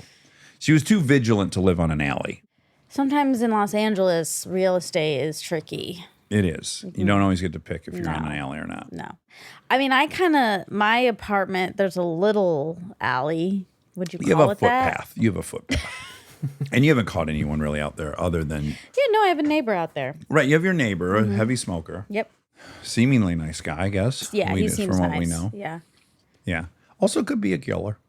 He could go either way. He could go either But way. he's always nice to me, so I don't think he's gonna kill me. No. Yeah. Well, it's always shocking when you watch these serial killer shows. Yeah. How many normal friends they had? Like how many people like either dated them or were pals with them? That's what's Scary. yes. I'm almost more curious about the best friend of a serial killer than a serial killer. I think they just don't show that side. Yeah, I would assume not. Or the friend's just really understanding. That would be the best surprise ending in history if you were a serial killer because you're so afraid of them. And if of all the people you were the serial killer, Oh my God. wow. That'd be cool. I'm more nervous that I'm going to end up with a serial killer. Ah, you think so? I could. Well, sure, it could happen to It anyone. could happen to anyone. I feel like your spidey senses would be better than that. Yeah, they're pretty Pretty on point. taut. Mm-hmm. Yeah, pretty sharp. Pretty But sharp. some of these serial killers are charming. Oh, yeah. And I like a charming boy. Yeah, Ted Bundy, right? Yeah, he was notorious. Women were crazy for Theodore Bundy. Part of it was that silly name. It's a disarming name. Hi, I'm Theodore Bundy. I don't think he said that. Teddy Ruxpin? No, Theodore Bundy. What did you do this week? My brother and my sister-in-law were visiting. Yeah, I wanna hear all about Dave that. and Tammy. Not a ton to hear, just a super incredibly pleasant, wonderful, heartwarming visit. What else? Sauna. Did you lick your brother's sweat and see what it tasted like? That is Eric's domain, and I like to I want to honor people's lane. That's nice. Yeah, and I don't want to encroach on their thing. I thought about it today. I thought about the sweat. You really taste. want him to lick you. I want to know what mine tastes Well, like. you want him to lick you. No, A little bit. No, A little bit. no. You let him I want molest him, your feet. I want him to lick my feet, but I don't want him to lick my arm. I just do want to know how mine compares to everyone else's. First up, let's back up. He would explode if you let him lick your feet. Like you were letting him grate them with a cheese grater and Yeah. polish them and stuff. They need a little. They need and another. he was definitely erect. No, he was not. Aroused. He was not erect. If you allowed him to lick your feet in the sauna, I'd be nervous about everything. No, he has to lick my arm in the sauna. Yeah, because we have to But you keep. just separately, you want him to lick your feet. Yeah, when he's Like for doing my pleasure. feet. Oh, you just think that would be a nice finishing piece? Kinda. Yeah. Like a spit olive. I guess we're learning I have a foot fetish just as much as he has a I foot think fetish. so. Oh, wow. You guys are match made in heaven. Yeah, I love Eric. Okay. I had insane Beta Meinhof frequency illusion yesterday. Tell me. White Teslas. Mm. One almost hit me Okay. When you were walking or in your car? walking. Okay. And it almost hit me in the crosswalk, so that's when I noticed it. Uh-huh. And then they were everywhere. I mean, I saw Infestation. like it started to feel like that. Like, oh my God, I'm in some sort of Birds, but with Teslas. scary. There was a lot. Then I wondered, I was like, no, there has to be a practical reason for this. Like maybe this white Tesla just came out yesterday. Yeah. And now everyone's taking it out on its Inaugural voyage. That's right. Yeah. They don't have their bearings yet. No, and they're hitting me and all Yes, kinds yes. of stuff. So I didn't look into if that's true or not, but it was weird. Like I looked to my left and I was like, there's another one. And then in front of me, there was one. Like it was outrageous. Uh-huh. It was outrageous. It outraged you. Yeah, I didn't like it. Yeah. There's something that we both did this week that we should update people on. Yes. And that's David Ferrier's movie we saw for the first time. Yeah, Mr. Oregon. Mr. Oregon. Yeah. A lovely affair. So fun. Me, you, and Kristen went. Uh-huh. Los Feliz 3. Uh-oh. Uh-oh. What? We already... Oh, no. I don't know something. This is a soft spot. Rob is upset. David didn't invite me. That's not true. That's not Well, true. That is not true. Sort of. Uh-oh. It's not true. Happy 500th episode, Rob. What happened? Tell your father what happened. He didn't invite me, but then I finally asked him and was like, how do we get tickets to go to this? And he sent me the link and he was like, easiest is just buy through here. Oh. Well, not buy. Everything's or get free. for free. Yeah, okay. And he's okay. like, it shouldn't sell out. You'll be fine. Okay. Yeah. I tried at 9:15. Oh, and it They was went out so- at 9. It was already gone. Really? Oh, my God. And I was like, it's fine. But he and was then like, you told him. And then I told him, and he was like, some guy dropped out. You can use his name if you want. They shouldn't hassle you. Okay. And you weren't It was willing too to late. roll. No, I mean, it was. He was too upset. I got too you. upset, too I upset. understand. Yeah. That's fair. Okay, that's Rob's perspective, but David has a different one. Now you're speaking for Cinnamon. Okay. We talked For about it, so I know Yeah, what- we did. We were all talked about this yesterday or 2 days Oh, ago or right, whatever. when you were When it was recording. fresh. Okay. Fresh on Rob's heart. Okay. David said, and this is true, I think. Like the first He has name amnesia. That's right. No, he didn't really reserve any seats except for people who were like early on. I'm coming. Like, Yeah. can you? And so he did that. So they all got taken. Yep. And then the rest, it was like, okay, A free do for all. this normal thing. Even me, a long time ago, when you first even told me about the movie, this is way before he even had this screening. Yeah. I said, well, I really want to see it if we do it here, or if we're going to watch in your house, Dax's house, Daddy's house. Yeah. The old man's. But I really want to make sure, I really want to see it. Yep. So then, even for me, he was like, if the tickets are all weird, like he was very freaked out about this ticket situation. Yes. This is a way too stressful of a situation for him. Cinny, yeah. I relate a little bit just when we perform and if it's out of town. There's just like, it stresses me out. Yes. I generally don't even tell people. I Yes. used to do stand up. I didn't tell anyone I did stand up because I just didn't, that part gave me anxiety. So Yeah. I can relate to him. Yeah. Anyway, also you did the Q&A. Right. You hosted it. That's right. I did the intro and then the Q&A. Yes. Yeah. So you had to have a seat. I assumed I would have a seat. I didn't even think much of it. I just I know, figured I wasn't harboring anything against you should have guys. provided a service, Rob. Yeah, I mean, You have to make yourself indispensable to these things, Yeah. or you don't get it. That's Well, I'm true. sorry that happened. If I were you, It's I would okay. have hurt feelings. You are by far the best of friends with David out of the three of us. You've been on apparently not. No, You're they've right. been on 13 vacation. vacations together. But he doesn't know Rob's face. That's true. That's you know what? I do think this is deeper than just this event. I think the fact that he didn't remember your face somewhere is probably the underpinning. I understand. For already feeling bad, and you were a little scared too. Oh yeah, I hate that. Yes, It makes me feel very unloved. It's made everyone feel a little insecure in his life. Ooh, what a fucking good move. Yeah, To make ultimate nag. everyone wants a piece because he just won't give it. His memory's so finite. Yeah. Who will get that coveted slot in his facial memory? They can't be. Anyway, okay, sorry, Rob, but we are going to talk about the movie for a second. Because we need to. Plug my ears. Oh. But I understand. I would be very hurt. You wouldn't have cared.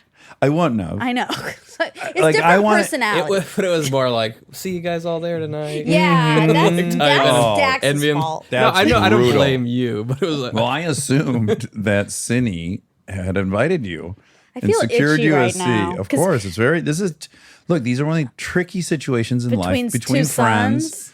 It's my two boys. he did tell me too. He wanted no friends at that. That he loves you the very most. That I'm you weren't feeling invited. defensive of Now Cindy. you're okay. We got to pick. I guess this makes sense. No, you have Cindy want and I got both. Rob. No, I don't want to do that. This is what you did in Race to 270. You always wanted it to be you and Aaron versus me and Charlie, and I like everyone. Okay, I have a different memory of it. Of course. You just made Charlie yours. All of a sudden you were. Well, because you made Aaron yours, so I had. Well, Aaron was born mine. Well, I had a really good foundation for rooting for Aaron. You have to root for the guy losing weight more than you're rooting for the guy gaining weight. of course. Yeah. But I just can't have everyone rooting for one person. Of that course. feels so imbalanced in the world Absolutely. and unjust. Agreed. And Cindy isn't here to speak for himself. He's not. So I don't- And he's a very sweet boy. Yeah. And we love him. I mean, I'm sure that was actually a bummer, but also Pretty- you're the eldest son and you can take it. I'm generally excited if I'm not invited to something. Yeah. Because more I'm not. often you're not. I am. More often I'm more nervous that I'm going to have to tell someone I'm not going to something that they've invited me to and that I'm afraid I'm going to upset them. Right. So my just knee jerk to being invited to something is just I get a little scared. Like, oh, am I going to be free am I going to want to go? Am I going to be free that night? Yeah, I'm definitely the opposite. I really am very sensitive to being left out. yeah. I want to be invited to everything, but I'm also fine saying I can't go. Yeah. This has been a huge issue in our extended friendship circle with the advent of Instagram. Friendships have been lost over the last few years when pictures of people on a beach pop up and other people haven't been invited to that beach party. And it's ended friendships. You're right. We are supported by Auto Trader. All right, if you've been putting off car shopping because it sounds like a whole thing, buying your car online on Auto Trader makes it way easier, really. You can shop tons of cars online, compare prices, check financing and trade-in options, all from wherever you are. And if you want to start online and go to the dealership for a test drive, you can do that too, really. What I like is the flexibility. Start online, finish at the dealer, or the other way around. Your info stays with you, so you're not starting the process from scratch. Plus, you're working with local dealer listings, so you've got real people helping behind the scenes. And when you're ready, you can pick up your car or have it delivered. Really. Buy your car online on Auto Trader. Really.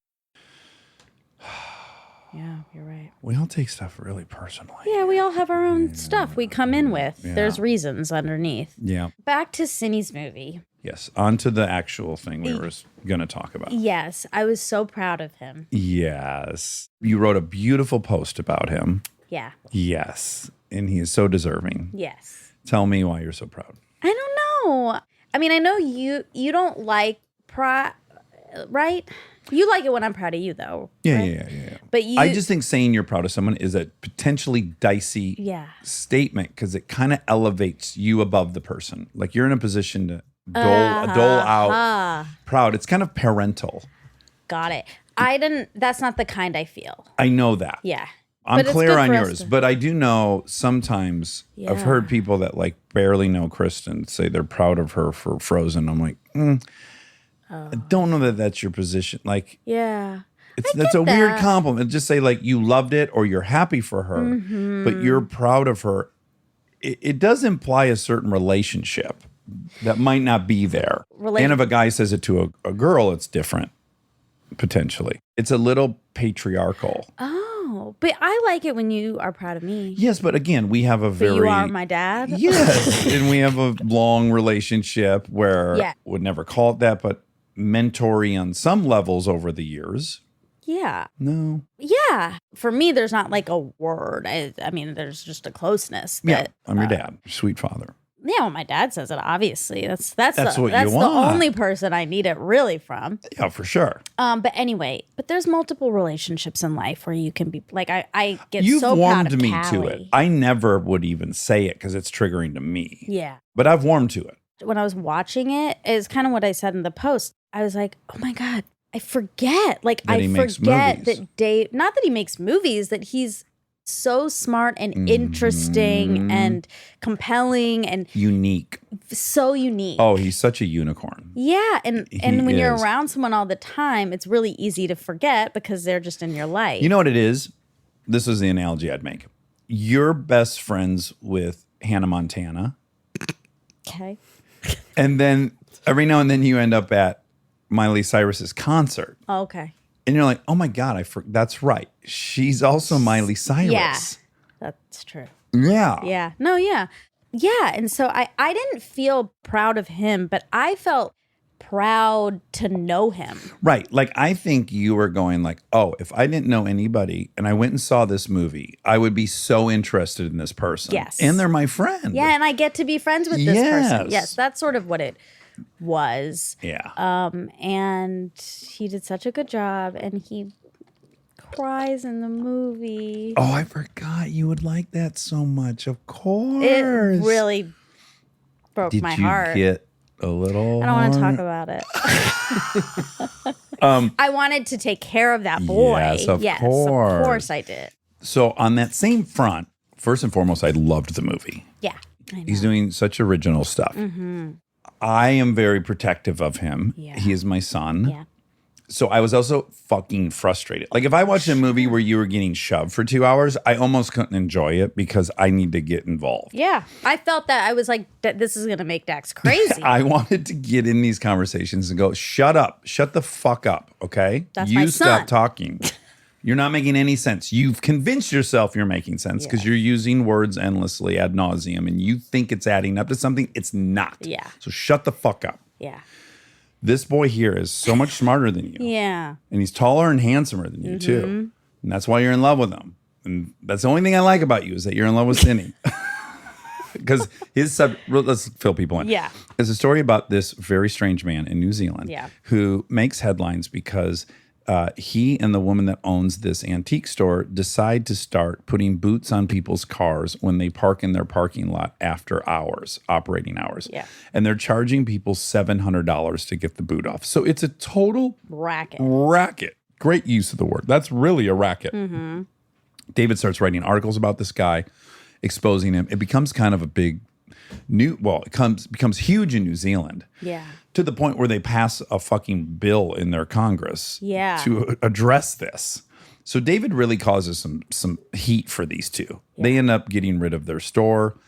Now the guy hates David. Yes. And now he's coming for David. Yep. All in real life. It's all real life. Yeah, this unfolds in this like weird. He becomes a part of this doc when he He always sets out- does this. Like Yes. he has a knack for this. Ingratiating himself into these people who hate him. That's what it's impossible to hate him is what happens. Yeah. So the guy would arrive every time to give David a piece of his mind, but he clearly had a crush on David and David's so disarming that they'd end up having coffee and then he couldn't stop talking to David. He is insatiably driven to be talking with David at all times. But also fucking with him. Like that's his thing. He's a narcissistic sociopath, this man. And he's dangerous. He's a dangerous guy. He's It's ruined a fascinating. lot of people's lives. Yeah. It's very scary. We probably shouldn't give more beyond that Yeah. away, but suffice to say, it drove me nuts to not be able to get in there and yell for David, scream or punch. on his behalf. Would you have would- punched? Had that guy been younger, when they did the flashbacks, that guy, yeah, for sure. Would you have punched the guy who was clamping the wheels? They call it clamping. Clamp. Well, I think David's using it to great comedic effect, actually. I don't know how ubiquitous the term clamping is, but he uses it in this artful, skillful way. But yeah, I mean, yes. Yeah. It's like women too. He was like blocking women in. Yeah. Intimidating women. That's a 2-part question. Old me who's not on TV and is anonymous, yes, I'm decking that guy. Fuck that guy. Yeah. Take this off right now, Yeah. or I'm going to beat the shit out of you. Those are your new options. Yeah. So me, I can't really do anything, Yeah. but I would on behalf of David. Like I would break my own good common sense on behalf of David. Now, this is interesting because this is sort of a ding, ding, ding back to a conversation we had a few weeks ago. Okay. Where you were in the lounge. Oh, you're and you were right. sticking up for someone. Mm-hmm. And I was like, You didn't like it. Dax, like, don't do that, you know? Yeah. And now I am like, yeah, I want you to. So this is For that guy specifically. I want you to punch that guy. Like, I hate this guy. Yeah, yes. I hate him. He's evil. Mm-hmm. And I want you to be the bearer of justice there. And I will say this one mirrors the thing we were talking about quite elegantly because a debate with that guy is useless. Yeah. It literally is useless. He really can outtalk anybody he gets in front of. So he is a bully. So why would I meet him in the field? So that's when I like, oh, well, there's a second element to all of this, sir. Yeah. There's another right. reality you're living in. Yeah. People can shut you up. I think it's tricky because the reason I feel like I 100% am fine with you doing whatever you need to do to that person is because I know the depth of how bad he is. Yes. And I don't know the depth of how bad the guy is at the lounge. Yep. And you're assuming he is really bad and I'm not, but maybe like Well, having he seen is. how the guy was talking to him and how verbally insulting and abusive and the amount of words and the condescension, the dude was a swordsman with words, Yeah. right? So it's like, to me, words was just not going to ever be the way to stop his shit. Yeah. Interesting. But then from a broader out perspective, let's say I beat up Mr. Oregon. Yeah. He's still going to be Mr. Oregon the next day, and he's going to be that way to everyone. I know. That's the part where I need to remind myself, like, I can't teach anyone a lesson. I could stop something that's happening immediately. Yeah. But me, that's the sheriff part of me that's wrong, which is like, I'm not going to teach anyone lessons in life. Yeah. Yeah. You can barely teach yourself a lesson. So how are you going to teach a stranger that hates your guts a lesson? They're Yeah. never going to listen to you. No, that's true. That's true. Anyways, great movie. Anyway, great movie. See Great the movie. if- Good job, if you- Cinnamon. It's called Mr. Oregon, good and I job. don't know when or where it's out, but I imagine your internet can tell you. I think you can go to his webworm and then there's screenings. We're proud of you, Cindy. So proud. The other thing that's great about Cindy, like the other Hannah Montana, Miley Cyrus aspect Yeah. to it is Yeah. we're with David all the time. And David's working all the fucking time Yes. on this, on his show and whatever, Armchair and Dangerous. Dangerous. And he writes Webworm. Yeah. Like every other day, or maybe it's every day. I can't believe when I get the email that he's written all that volume of shit. Yeah. And then you find out, oh, he's also made this incredible film. Then you're like, what's happening? Is David sleeping? Is he okay? Can Yeah. he protect himself? Yeah. Of course you Is he pacing himself? Yeah. The output is staggering. It's Machine Gun He's a busy Kelly boy. style, a volcano of creativity. Well, he also started Liquid Death. David. David. Yeah. David Cinnamon. He should start cinnamon water. It'd be so confusing because people are like, I don't think I won't. Cinnamon water doesn't sound refreshing. No. And every commercial would be him just explaining. So my name is Cinnamon. A lot of people out there think cinnamon water is cinnamon flavored water. It's not. My name is Cinnamon. It's not really cinnamon. It's David Ferrier. That's right. Okay. So Who's this our is guest? for Scarlett 500. Oh, 500. What? Also a ding, ding, ding. Yeah. Because I've used her as a reference I know. so many times on You this have. podcast. And for her to have been 500 unsuspectingly, I know. unknowingly, unwittingly, Exactly. she had no idea. Yeah, it could have been anyone, and it was one we have been trying to get for 500 episodes. Yes. Big deal. Really excited. She was cool. She's She's cool. so cool. Yeah. I was intimidated. Where are you? At this point, 500 episodes in, there aren't that many people I'm intimidated by because Right. I'm just like, okay, we do a thing, we talk, they leave. Yeah. whatever. Gwyneth Paltrow was one. Yeah. Here's left who I left Here on are your the intimidation people- list? Yes. Okay. Mary Kate and Ashley. So crazy to me, but yes. I know. There's so many layers to that one, right? Yes, yes. That's why we have to get them on. Your ex-lovers. Yeah. No. Let's be very clear. I did not have Mary Kate as a lover. She was your sister-in-lover. My sister-in-law. Who I adored, but didn't want to Well, get mixy messages with. yeah, you can't give a mixy message with a sister. I can say this very honestly, and Carrie knows this. When I was dating Carrie, she was a twin.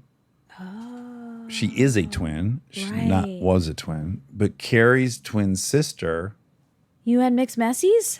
Well, of course. We were like in high school, and I was like, oh, this is Same person. It's not. They were not identical. Oh. Trisha and Carrie. Okay. In fact, Carrie had spirally blonde hair. Trisha had dark hair and olive skin. Weird. Yes, they did not look very much alike at all. Same size, both short. Okay. But of course, I thought I had a crush on her. I wouldn't have done anything behind Carrie's back. This but is strange. no, I think this is very normal. Is it? This is a good Yes. question They're to put out. twins. Yeah. If you're attracted to that person, you'd be. This, Yes.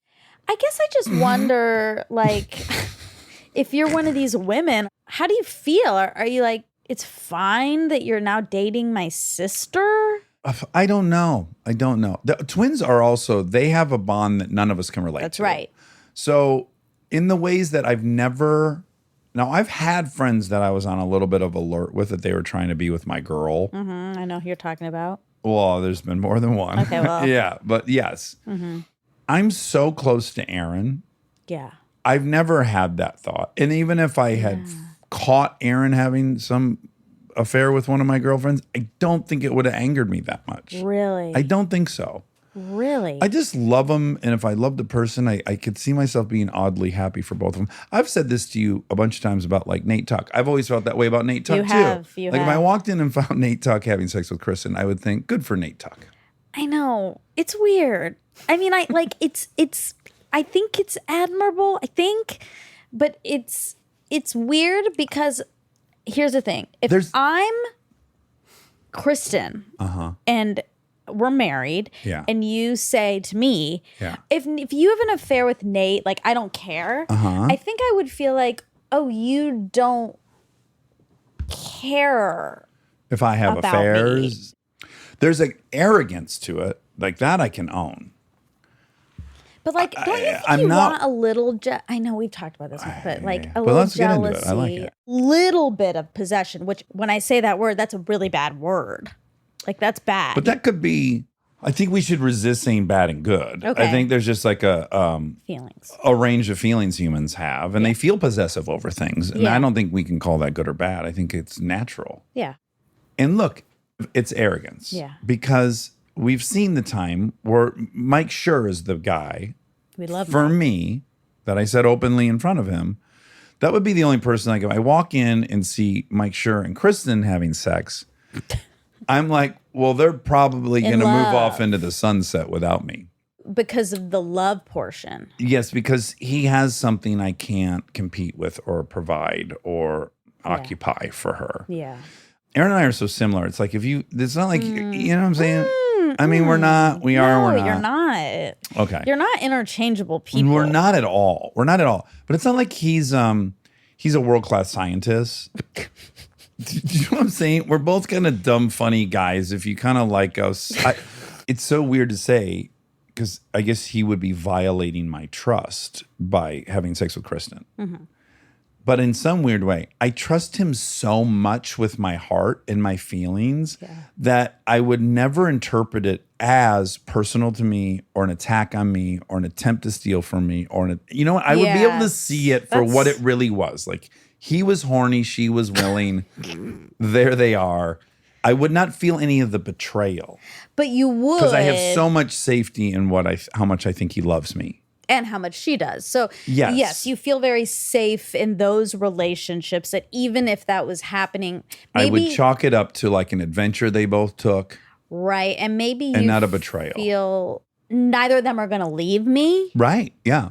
So that's the arrogance Yeah. part. So I wouldn't be afraid they were going to leave me. But I have had friends, so I'm not saying I'm completely devoid of this. Yeah. I have had friends that I have assessed want what I have.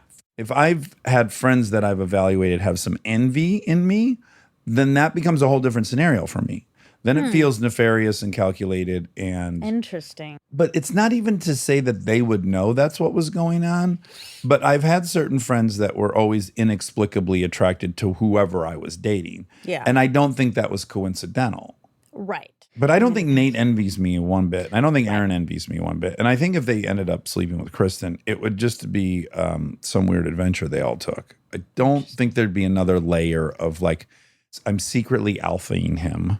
It's just interesting. So then I got to imagine I have a twin, right? Right. Which I have to imagine is the most secure feeling any human on planet Earth has ever achieved. Right. It's like not even that sibling bond. It's just like you've spent every second of your life together and you Yes. know you're gonna. Yeah. I couldn't begin to guess how I'd feel if my identical twin brother had sex with my girlfriend. I don't know. Yeah, you don't know. I just can't even begin to. Okay. Well, when we have Mary-Kate and Ashley on, we can ask. I'll tell you what Carrie did have. She had so much love for Trishy. Still does. Yeah. If Carrie reaches out to me, it's most often to send me a picture of Trishy's kids. Oh, her name is Trishy. Trisha. That's so But cute. Carrie calls her Trishy. That is so They're the cute. cutest. Oh my gosh. In fact, can I send you a picture she just sent me? Yeah.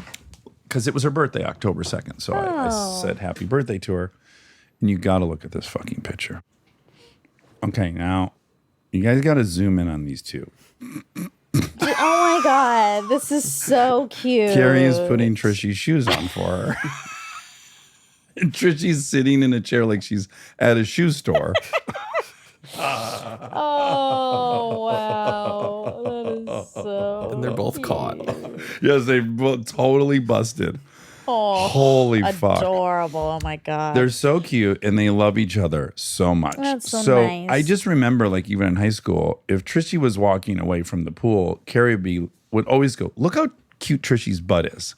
Like, she just adored Trishy and she Yeah. wanted me to adore her too. Yeah. Even to think she was pretty. Like, there was just Yeah. this Yeah. insane benevolence towards her. But maybe also Carrie assessed that you guys were so connected that like even you she- could appreciate it, but you wouldn't leave her for her. I think she felt like I feel, which is like she knew I wanted to be with her. She was a Yeah. crazy unicorn Yeah. artist hippie. And her sister was much different. She went into finance. Like they're wow. completely different. Carrie became a swing dancer. So like, yeah, when I think about those two, they could have handled that. Yeah. Maybe they even did. I bet they've slept with one another's boyfriends at some point Maybe they along had the a way. foursome. I don't think that wasn't be for Trishy. Oh. Yeah. Oh my God. I'm Anyway, gonna ask her if I can post that picture on this web. on back this to episode. intimidation. Okay, yes. Mary-Kate and Ashley. Oh my God, yes. Oh wow, what a detour. And other people too, but I was intimidated by Scarlett because she is very cool. She's very confident, Yes. but I really liked her a lot. Yeah. Okay, so a couple facts. Does Scarlett have a deal with Marriott hotels? No. That was a Okay. joke. That was a little throwaway. Yeah. She sold it though the way I'm Kristen still sometimes not- confuses you. Oh God, when she's acting and talking at the same time. It's confusing. Yes. Okay, the place with the aliens is Area 51. Oh. I couldn't remember the name of it. Okay. And it's Area 51. In the Nevada desert. That's right. Oh, I did a new thing for our 500th episode on my facts. If everyone wants to know Oh. behind the scenes. I do. Normally, I have the facts listed, like how to pronounce incongruous and congruous. Okay. Oh, right. And then I'll do one of two things. I'll just copy and paste the answer. Uh-huh. Or if it's a link, then I just keep the tab up. Okay, great. But that's bad because Because you lose your tabs a lot. That's right. You know, you can also copy a hyperlink. That's my new thing. Oh, you just, or, Yeah. oh, you're new to that. Okay. That's my new thing. Okay, great. Okay, so how to pronounce. I mean, I don't know how to do anything on a computer, and I feel like I've known how to insert hyperlinks for like a No, decade. I know how. Oh, okay. It just wasn't a It part never of my occurred to you. process Okay. until episode 500. Okay. Okay, ready? Yeah. Incongruous. Yeah, so I'm saying it wrong. How do you say it? Incongruous. Okay. Incongruous. I don't like how that Incongruous. sounds as much as a word. Incongruous. So I concede I was wrong. The word now doesn't have the punch, I think, you want. Incongruous has. No, incongruous is the one that. Incongruous. Yeah, I say incongruous. Jesus, man. Can never get through one of these. I don't even know what I say. Okay. How often do men shit themselves versus women? Why? So actually, this is interesting. Muscle-wise, women are more likely to have fecal incontinence. Ooh.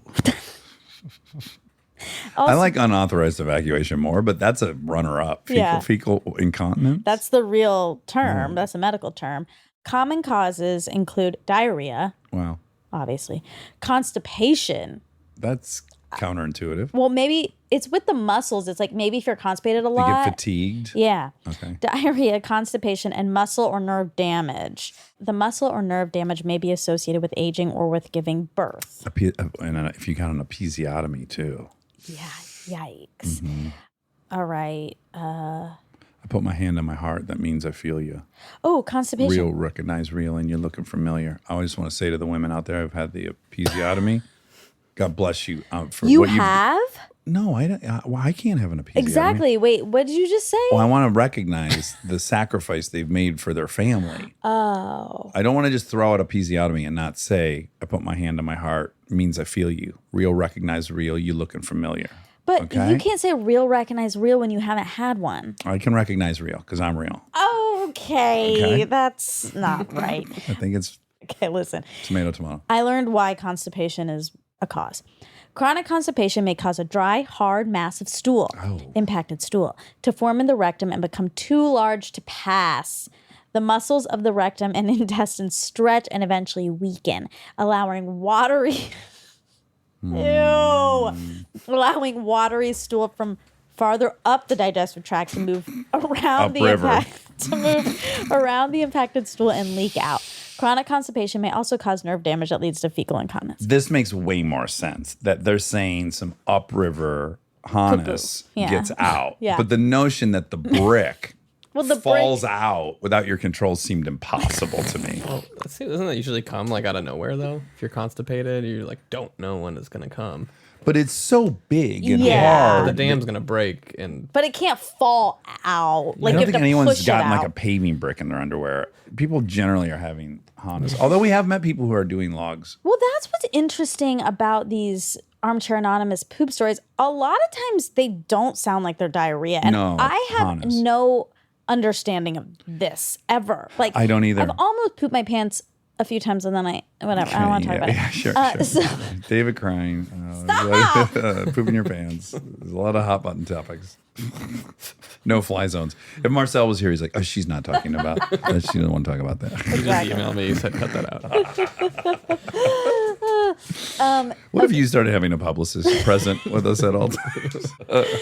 Okay, so it's always like it's a diarrhea I couldn't agree more. I've situation. never, and I've pooped my pants, as you guys know, so many at times. this point at 47, at least 50 times.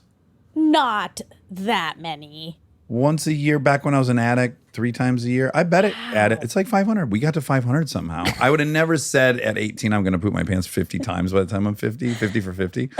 But one poop at a time, I bet it's added up to that. Wow, okay. But what I'm telling you is I've never taken a dump in my pants. Right. And some of these people are taking dumps in their pants. And that That's is interesting. obscure to me. It's incongruous. What I know about the experience. That does seem like you more decide to hell with it. I'm going to go now. But that it doesn't can't- sound like it from the It's not. stories. You're right. So it's fascinating. Life is so I can't believe fascinating. people don't want to hear more about it. I It know. boggles my mind. I agree. Okay, risk factors for this fecal incontinence. Age is more common in adults over 65. You are an anomaly. Well, no, I'm in trouble is what that means. If I'm this frequent below 50, Oh my God. When you're 80, you're going to be at 9,000. I chew up a banana and watch it come out. Okay, being female is a risk factor. What website is this from? No, this is an org. It's Mayo Clinic. This is an org. It's a Mayo Clinic. That we are trusting that. Okay. Being female, because female incontinence can be a complication of childbirth. Okay. Oh, Yes, the one time you pooped the delivery table. No, it's a complication. Oh, like a After. post. I got you. Yeah. Okay, postpartum. Nerve damage, dementia, and physical disability. Okay. So anyway, men should not be doing this medically. To my point, arrogance. This may be the first scientific study I fund. Okay. I Great. just don't believe the Mayo Clinic. I just know that. How dare you? You know that's my favorite clinic. I know it is. It's my second favorite clinic. I know. After But Johns Hopkins. Johns Hopkins. But the point is, this anecdotal data I have, it's too expansive to ignore. When I don't I know just any I just women who want to poop their know. pants. We've talked to a lot of women. That's really true. That's incredibly That's true. really true, Rob. And also, like, when are you just going to accept the arrogance theory? I don't deny that the arrogance theory is there, but what it doesn't do for me is explain why we don't ever pee our pants. Okay. That is the big part you still need to explain for your theory to totally hold water. Oh, I know. There is a they're gendered- different mechanisms, though. Yes, so is your anus. No, that's you have not. a prostate. Oh, I know, but according to it would say on Mayo Clinic. What I'm saying is, if we can concede that women biologically, anatomically, are having a harder time not peeing their pants, Pelvic floor. don't know why it's a stretch to think then that men too might have a gender-related challenge. I am fine with that, but I did research and Mayo Clinic has nothing about the prostate. I guarantee Mayo Clinic never went to a campfire and asked everyone present how often they poop their pants. I just don't think they've launched that study. All right. All right. All right. We didn't learn anything. We learned. I'm going to die on this hill. Okay, I have a fact.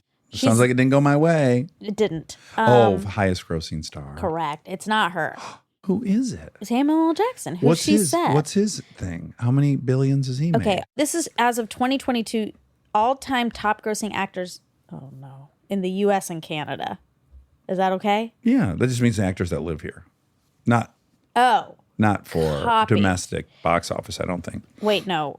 All-time top grossing actors in the US and Canada 2022 by total domestic. Oh, here we are. All roads lead back to this debate. God. Can't escape it. Total domestic box revenue. As of July 2022, Samuel L. Jackson was the highest grossing leading actor in the US and Canada, which combined are known as the North American movie market. Hold on. It has Downey as number 2, by the way. I do see her worldwide. Oh, fuck. But Really? well, you have Samuel Robert Downey, her. Yeah. This is her Robert Downey Samuel worldwide.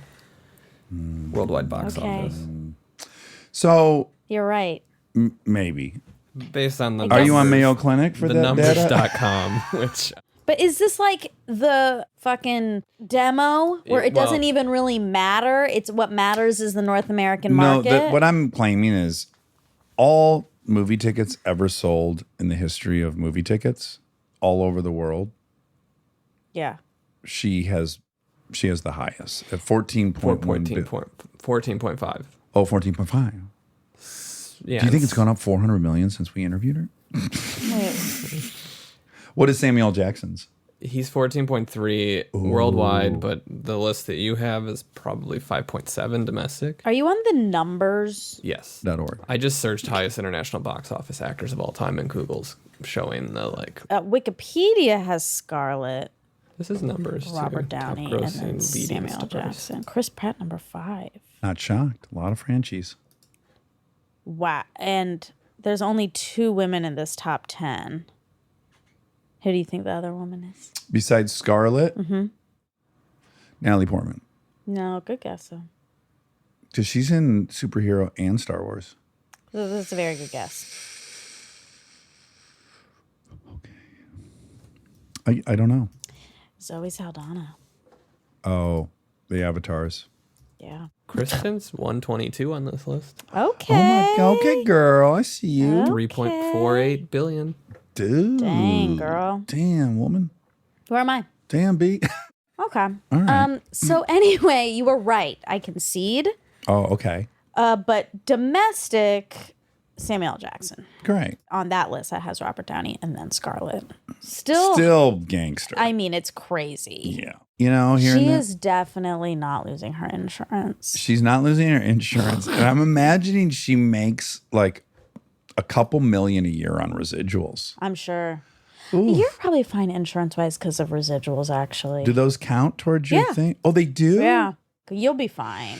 But I'm scared. I triple dip too, which was smart because the residuals as a director are way better than as an actor. And they're also, as a writer, they're incredible. And I have a few writing and directing credits. Isn't that insurance be through WGA and DGA? You're absolutely right. That doesn't even apply. Yeah. Fuck. Okay. All right. Well, I love you. I love you. Happy 500, everyone. Happy 500. Sorry about the premiere. Congratulations on the premiere to you. What are you talking about? You got to see David Cries. That's your favorite thing. Thank you. Yeah, so Yes. congratulations on the premiere. I'm sorry to Rob. Congratulations to me. And good job to you because you did a great job at the Q&A. Oh, thank you. And congratulations, Scarlett Johansson, for coming on this podcast. I know it's the last thing you needed to do in your career to know it was a success. You got it, girl. You got it.